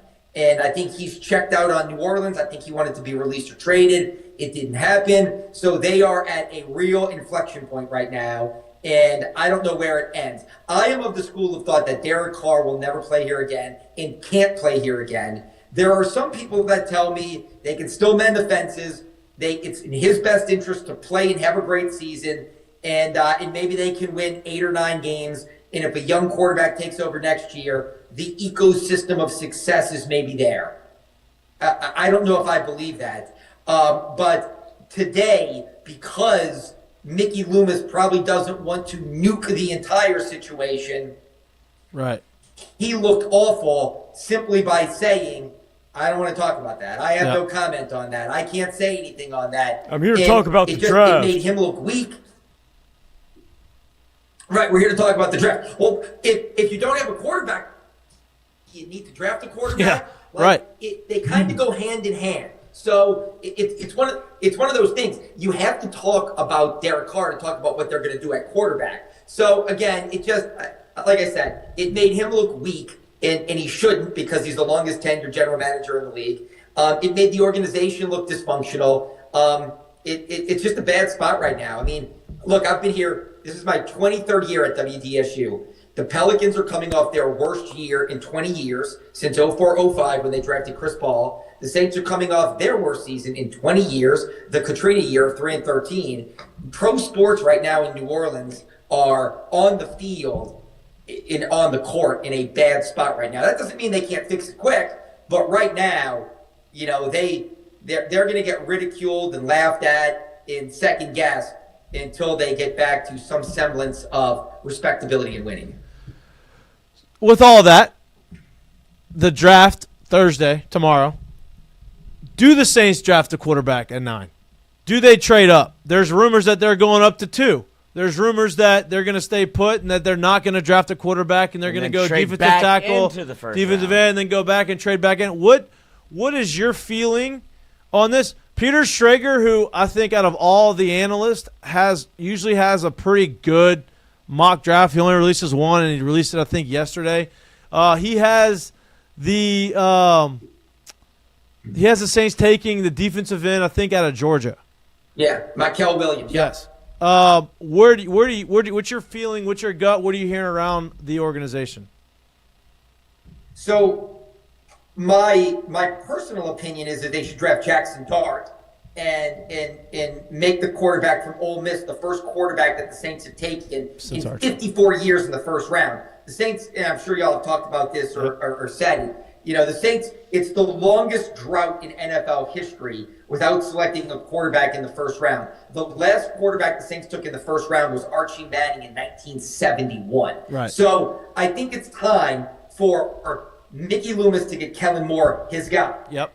And I understand, maybe this isn't the greatest quarterback draft, But last year, most people would have said Michael Penix isn't a top 20 pick. Bo Nix isn't a top 20 pick. They questioned J.J. McCarthy. You got to have conviction at the quarterback position. You got to find a guy and fall in love with him and have conviction. Look, I went back and did this huge study. Patrick Mahomes was the 57th prospect in 2017. He played 3 snaps under center. He didn't have a winning record in college. People questioned the gimmick offense of Texas Tech, but Andy Reid had conviction, and it's worked out nicely for them. Sean Payton had conviction with Bo Nix. I mean, look, Josh Allen went 7th overall. He was the 3rd quarterback taken in 2018. And you look at that and you say, okay, people were talking about at Wyoming, he had a terrible completion percentage. He's a turnover machine. They had conviction. They took him. He's the MVP of the league now.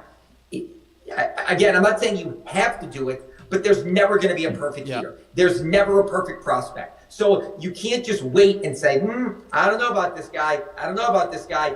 You've got to just take a leap of faith. I hope they take a leap of faith with Jackson Dart. That being said, the Saints decision makers who have been here for the last 5 or 7 years, maybe 9 years now. Jeff Ireland got here in 2016. So since 2016, the Saints have taken an offensive or a defensive lineman in the first or second round. Some years they didn't have a first-round draft pick like in 2018, but Eric McCoy was their second-round draft pick.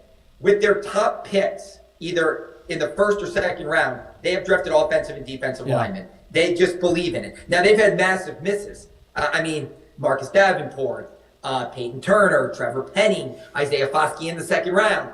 But they believe in drafting the measurables. Size, speed. They think in the first round, you take your swing on things you can't teach. And if we teach it and we hit big. And I understand that you all play baseball. You go for the 5-tool prospect because if it all comes together, you're going to have the next great star. Unfortunately, the Saints have just missed on a lot of those guys recently. But them picking an offensive or a defensive lineman sounds par for the course. So I saw Schrager's mock draft, and it's defensive end out of Georgia who's got a ton of potential. Sounds like the Saints pick, you know?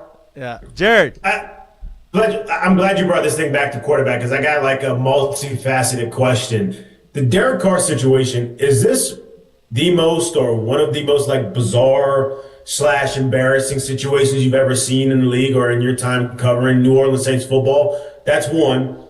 And then 2, interesting you say Jackson Dart because he's not really right now as the consensus number 2 on the board. So with the Saints where they are, do you think they can trade back and still get him? Do you think they take him at that spot? And why do you like him over Shedeur Sanders? So I like Jackson Dart. I covered that game last year in Baton Rouge, and I saw him and Dustmeyer like gunslingers throwing it around. Some good, some real bad. But I for some reason, I'm just, and look, I'm not going to, y'all play baseball at the highest levels.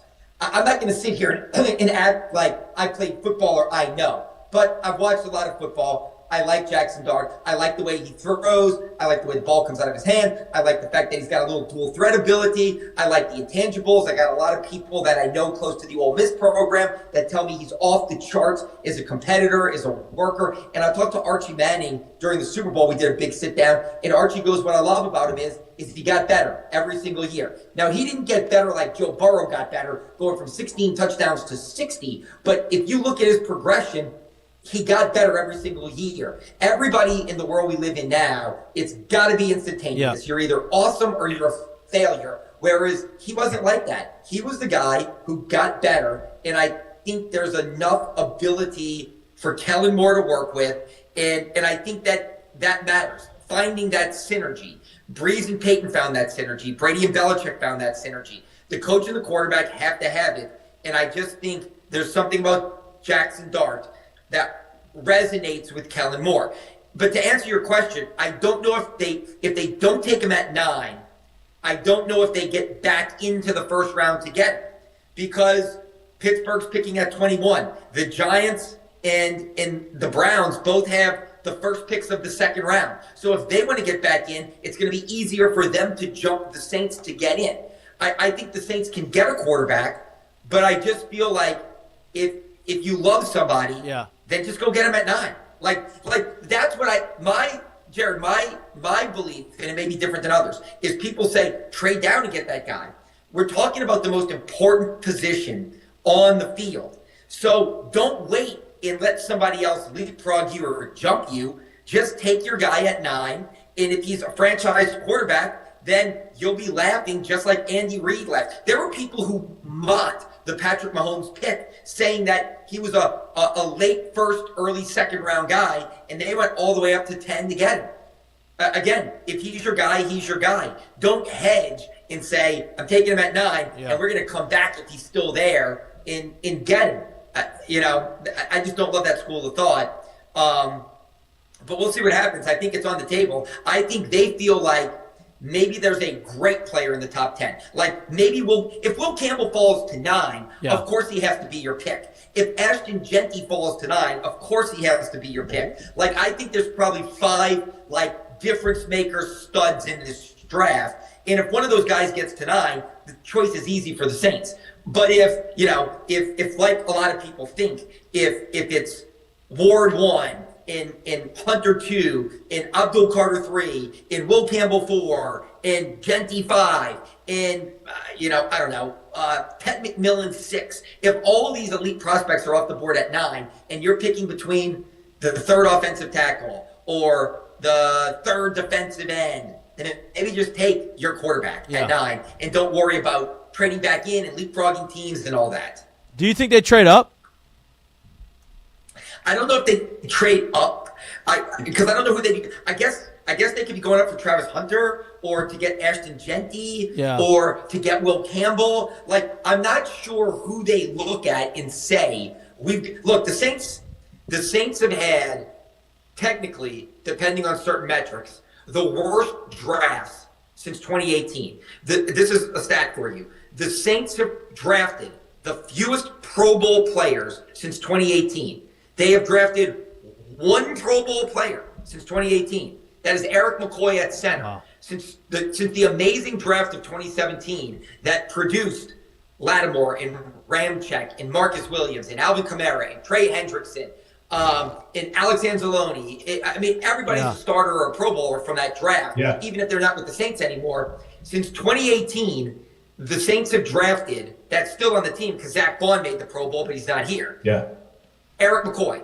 So I think they got 6 picks in the top 4 rounds. I think they need to utilize those picks and hit and get some guys. I don't know about giving up, a second this year and a first next year, or a third and a fourth this year and a first next year to get up to get who? To get Travis Hunter? To get Will Campbell, look, Mickey Loomis goes up, they're aggressive. So if they're going up, I'm curious to see who they're going up for. I think they would love to. I know they inquired about going up to 1 to get Cam Ward, but were rebuffed. And I think the price was probably insane. But I don't know who else they go up for, right now. If they went up, I'd just be curious, Mikey, to see who they'd be going up for. Do you think they trade back into the first round? You've seen the Saints do that often, like you said, very aggressive in what they do. Obviously, when it's led by Mickey Loomis and Doug Ireland, or not Doug Ireland, what's his name? Jeff Ireland. Excuse me, Doug Ireland, Northwestern State. big guy. They've obviously moved up before. I could see them moving up back into the first round to get a quarterback. Or, you said, haven't taken a quarterback since Archie Manning. Do you think that they wait a year and bring this thing full circle? So thank you for that question. But first, I can see them moving back in. Yes, I think that probably seems like with Loomis and Jeff Ireland, that seems like the likely scenario. They did that in 2011. They drafted Cam Jordan, and they came back in and got Mark Ingram. And 3 years ago, a couple weeks before the draft, they drafted Chris Olave, and they had acquired a second pick that year because they felt like the depth was so great, and they got Trevor Penning, which looks terrible now. But they've done that. We're not going to re-sign Trevor Penning. We love him, though. Right. So, but to answer your question, that is, I think, a likely scenario is draft somebody they think is a stud. Like, we can't teach this. Like, this guy's got like his mama and daddy blessed him with things we can't teach, like the height, the weight, the speed. Again, that's who I think they're going to go with at 9. Like Armand Membu from Missouri. Like, he was okay in college, but he tests off the charts. You know, that's the Saints dude. And so, you know, get him at 9 and then try to come back in and get Dart or Tyler Shuck or Jalen Milroe or whoever their quarterback is at the back end of the first round. And if that costs you your second and maybe the Saints do have 2/3 and 2/4. Like, I looked at the value chart, and like the Commanders are picking 29. For the Commanders to go for the Saints to go from 40 to 29, it would cost them 40 and 71. And so they could give the Commanders back their 3rd round draft pick and that they got in the Lattimore deal, and the Commanders would take a 2nd. And so that's something that I think they absolutely positively would do. And this is what I tell everybody about the second part of your question about Arch Manning.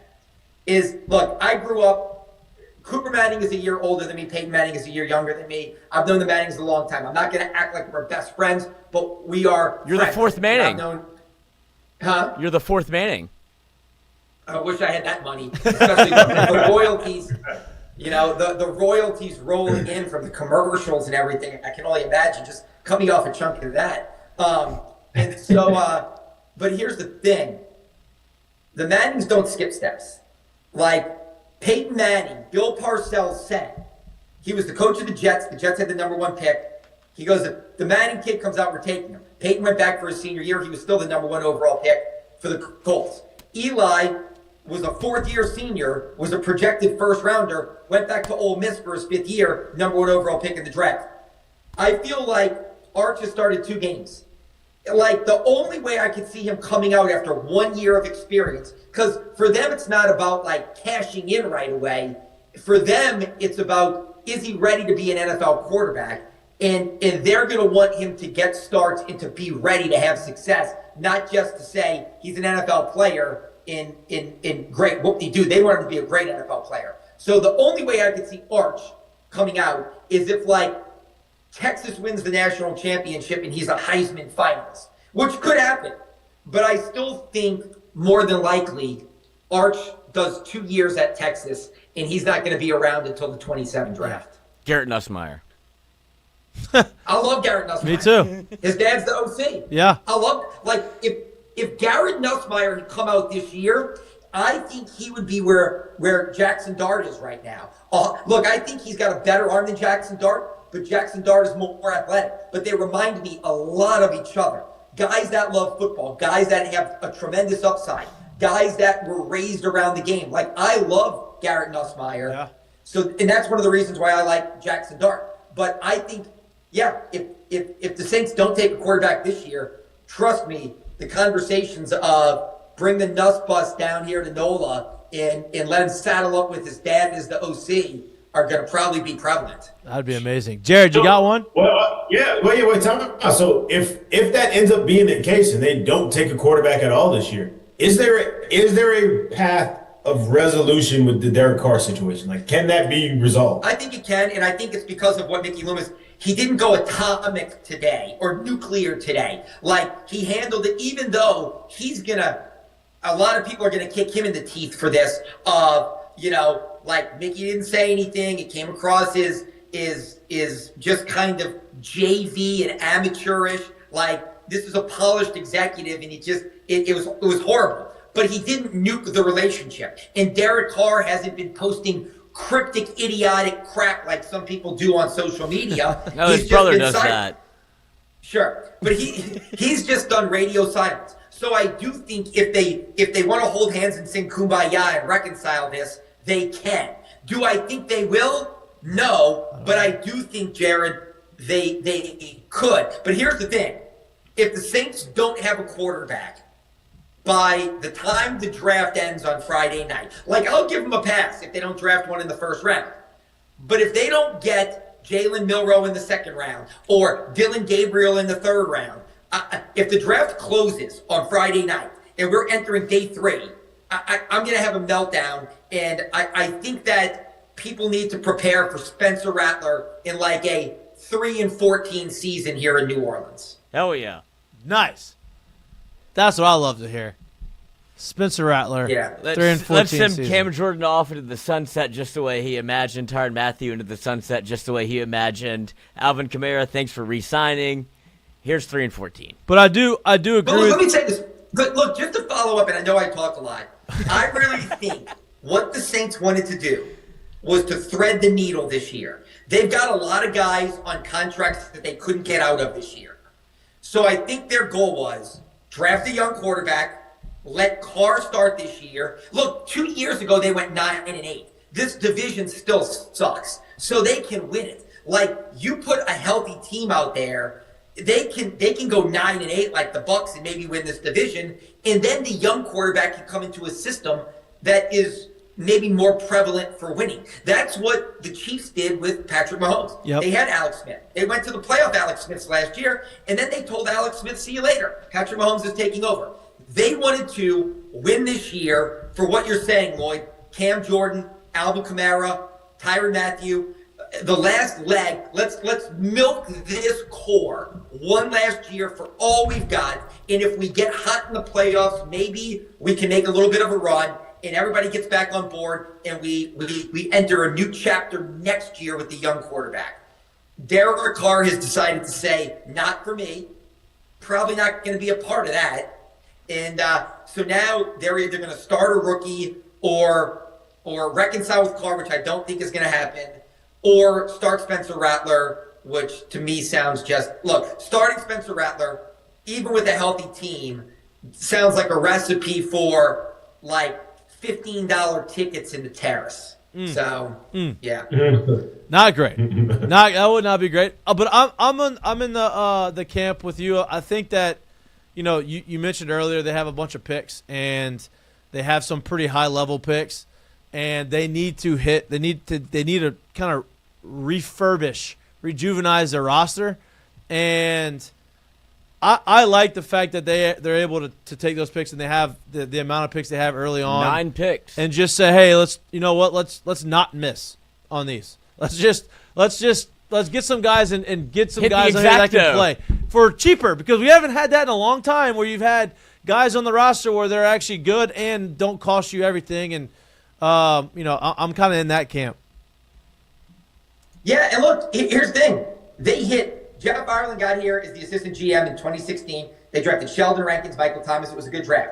2017, he knocked it out the park. He has found – they do a nice job of finding solid starters. Like rounds 2 through 5, they crush it. Jeff Ireland crushes it. Right. He finds NFL players. I mean, you can go through from Chauncey Gardner-Johnson to, Alante to Paulson Adebo. I mean, their roster is littered with starters that they have found. Pete Werner, Kamara. Right, Kamara. Well, this is after 2017. So the 2017 draft was, again, it's one of the greatest drafts. It's one of the 5 greatest drafts in NFL history.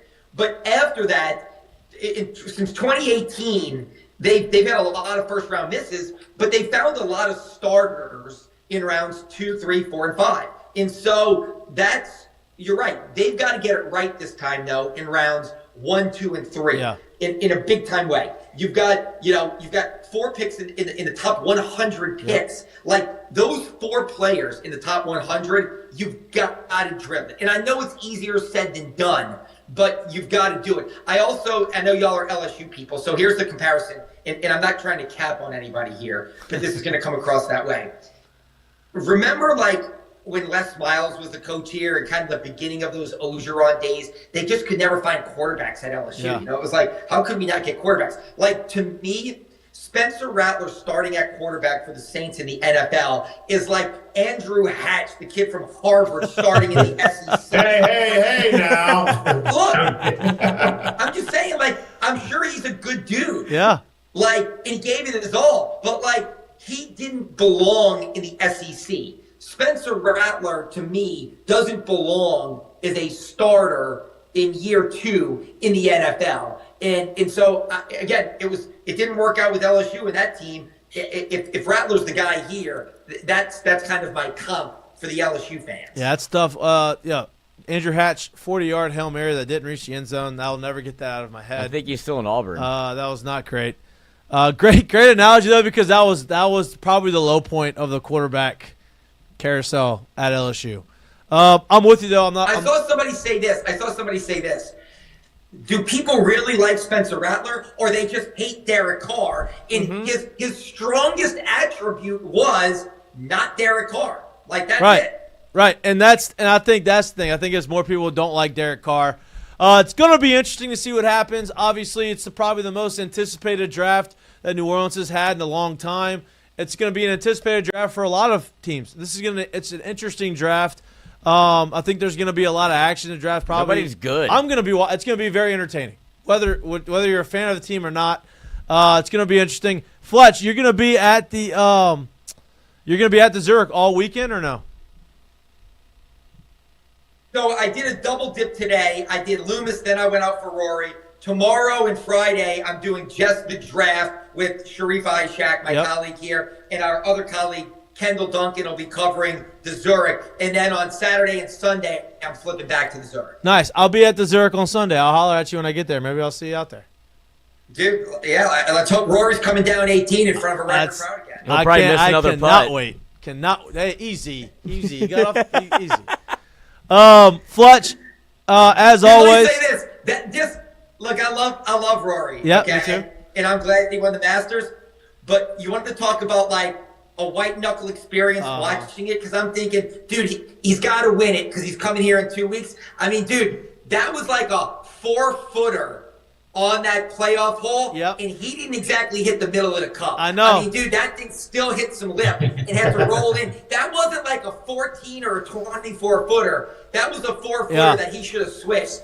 And it was still a nerve-wracking experience. Yeah, it was. I was watching. I was rooting for him because I did not want to see it collapse again. I'm glad he did it. I'm glad he's here. He's going to be in good spirits. Him and Shane Lowry, they're going to be having a good time. I hope they go and repeat and come down 18. I'm looking forward to it. Fletch, you're the man. I appreciate you always taking the time to come on here, bringing the energy like you always do. We appreciate you, dude. No, anytime. Sorry I cut y'all off. You know, no. I talk a lot, so I love that. Thank you for having me. Yeah, I love Fletch, that. last one. Fletch, real quick. Who's going to be the next pope? Oh, no. I mean, I don't know. Like the white smoke, right? Yeah. You know? I don't know. Yeah. So my mom, I was a born and raised Catholic. My mom, if she heard that, would probably be like, you know, like she would not be thrilled. Let me just say that. But I don't know. Donald Trump. I can't help you out on matters of Catholicism. Yeah. I'm sorry. No, it's okay. It's okay. We'll give you a Trump. He's we'll gonna give you a rule pass both. on that. Fletch, appreciate I'm like the buffet Catholic. Like certain times and certain things, like I can walk by and grab that aspect of it, and then leave the other aspects of it from time to time. I think that's the majority of the Catholics, for sure. Yeah. Fletch, sounds about right. Yeah. you're the man, dude. Appreciate you. Have a great night. All right. Cool. All right. Just like Gail. Always brings energy, dude. I love that. It is going to be an interesting draft. I'm looking forward to the draft. Gail picks and chooses her Catholicism. Okay. You know that? Oh, yeah. Right. Yeah. Okay. You see where the checks go. Jared, I'm glad you jumped on. Yeah, me too. Listen to Lloyd. Boy, Lloyd, you were something else. Well, Lloyd brought the energy. It was just me and him. You know, he brought the energy, and we had a good show. Jay was good. We didn't keep Jay too long. Jay's frustrated. Yeah, he's frustrated. It's okay. But happy that he joined. Very happy that he came on the show. Shows that the rapport that we have built over the course of the last 4 years. I would imagine, I think he's right where any ball coach would be in this situation. You go through the shits of the season and you're a little ornery about it. Like, I'm pretty sure everybody's a little pissed off about it, trying to get to the other side of it. And that's kind of where you're at. No doubt. Lloyd, you want to get to mistake of the day? Mistake of the day. Since we're at 7:52, we got a late night. Late night. Jay, what time you go on tomorrow? After whatever game is the it's a prime time game. nightcap game. Yeah, that's right. Late right. Actually, I think I'm going to be on a little bit in the 7 o'clock hour, too, while they're doing some of the draft coverage stuff. Oh, nice. Nice. I mean, you're multifaceted athlete. They should use you for that. Hey. Mistake of the day? You said it, not me. No, I said it, not you. No complaints from me, baby. Okay. Mistake of the day. We love to talk how Major League Baseball continues to shoot itself in the foot, do we not? We do. MASN released a state-of-the-art streaming service for fans to stream Orioles and Nationals games, but instead of charging $89.99, they charged $8,999. By accident. By accident. Yeah. That decimal place will get you. Yep. So, baseball continuing to not fucking figure it out. It goes viral on Twitter. Guys, heads up. I just tried to sign up at my bank account, and my bank fortunately declined because they tried to charge $8,999. Someone forgot the decimal. Jesus fucking Christ. Nice. They charged my credit card $9,000. Just tried to sign up. Was declined and got a fraud alert from my bank asking if I was approved to purchase for $8,999. So, not off to a great start. And now I'm on the phone with the bank. Don't sign up right now. Wow. Tough. Wow. Tough tickets. That is a mistake. That's a lot. Yep. Just one more time. That's just add it to the board. Put it on the board. Yes, one more time. Thank you, Doug. All right. Fraud. Let's go curtain calls. Let's get something good. Or not good, because sometimes your curtain calls are very 50-50 sometimes. No, curtain call. Two. Very 50-50. Yes, but this time, good one. Fletcher Johnson, officially back to LSU. I know there was a little bit of conjecture. We saw the announcement of the tour. We saw maybe a little portal alert. Nope. Also, officially announced coming back to LSU. Curtis Given announced he's coming back and then announced he's not coming back. Well, sorry, Matt. Wishy-washy. Also, Malaysia from South Carolina in the portal, LSU, on the hunt. Jersey Wolfenberger also announced coming back to LSU, then left. Yep. A lot of that going on. And around everywhere, not just here. Miracle Shepherd announced coming back, left. Gone. Yep. Part of it. Sure. Part of it. All right. John Emery in the portal, officially. We knew that. Official. He's been in there officially. Since Monday. Oh, I thought it was last week. It doesn't matter. Jay, you got a curtain call? I thought that was the show. Lloyd just gave like 8 of them. God, dog. I thought that was the show curtain call. And he gave so many of them. Yeah, my curtain call is a future curtain call. Oh. Tomorrow night to Will Campbell. Top 5 pick. Predicting that. Yeah, they had. To the Patriots, 4. Who's the coach for the Patriots? Vrabel. He was in Baton Rouge last week.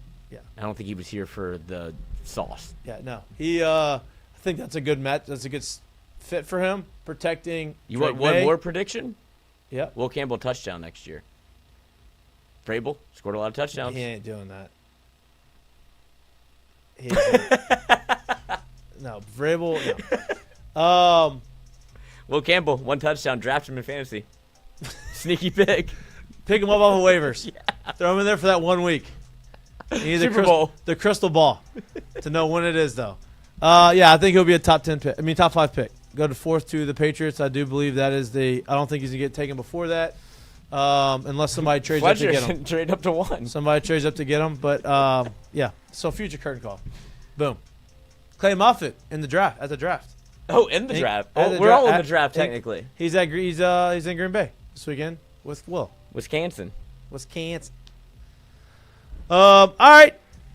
That's all we got for you on this beautiful Wednesday night. Appreciate y'all sticking around with us through the course of this 2-hour show that we've had. Jared, glad you popped in. Glad you made it safe. Bumpy flight. Those are never fun. No, it wasn't the best, but we made it. We're here. We had to fly around some weather, apparently. I tried to sleep through most of it. Wasn't that easy to do this time. So, you're a good sleeper, and you're a good sleeper. Mm-hmm. Hey, it's hard to sleep through bumpy flights. I'm just going to be honest with you now. And I get woken up on those a lot. Yeah, so and then I get a little today. sweaty. I'm like, damn, I think I'm getting a little car sick, but not really car sick, but like kind of. Don't love that. I guess plain sick. You just get that uneasy feeling. Just like, all right, bro, it's enough of this. Yeah. The trick is you get a coffee cup and you put your liquor in there, and they can't take it away. I thought we were talking about getting queasy, and now you're talking about drinking. Well, yeah, that's how you avoid the air sickness. I think that would make you more sick. No. Okay. That's not what Mama taught me. Whatever you say, Lloyd. All right. Enjoy the rest of tonight. We'll see you on Friday live from 1 to 2-ish. Enjoy the draft tomorrow night. Obviously, LSU fans will be rooting for Major Burns. Will Campbell to get drafted tomorrow. Obviously, he will. And we'll see you back on Friday. Please like and subscribe to our YouTube channel if you can't watch us, but you like listening to us or anywhere you get your pods. We appreciate the support. Enjoy the rest of your night. We love y'all. See you on Friday. Peace. Jay, appreciate the hustle. I don't think it doesn't do it. Doesn't do it in the hotel room. Doesn't do it. You got somebody behind you, dog. Bullshit. How creepy would that be? Wasn't good enough. We'll cut it. We'll cut it. We'll cut it. We'll cut it. Later, boys. See y'all Friday.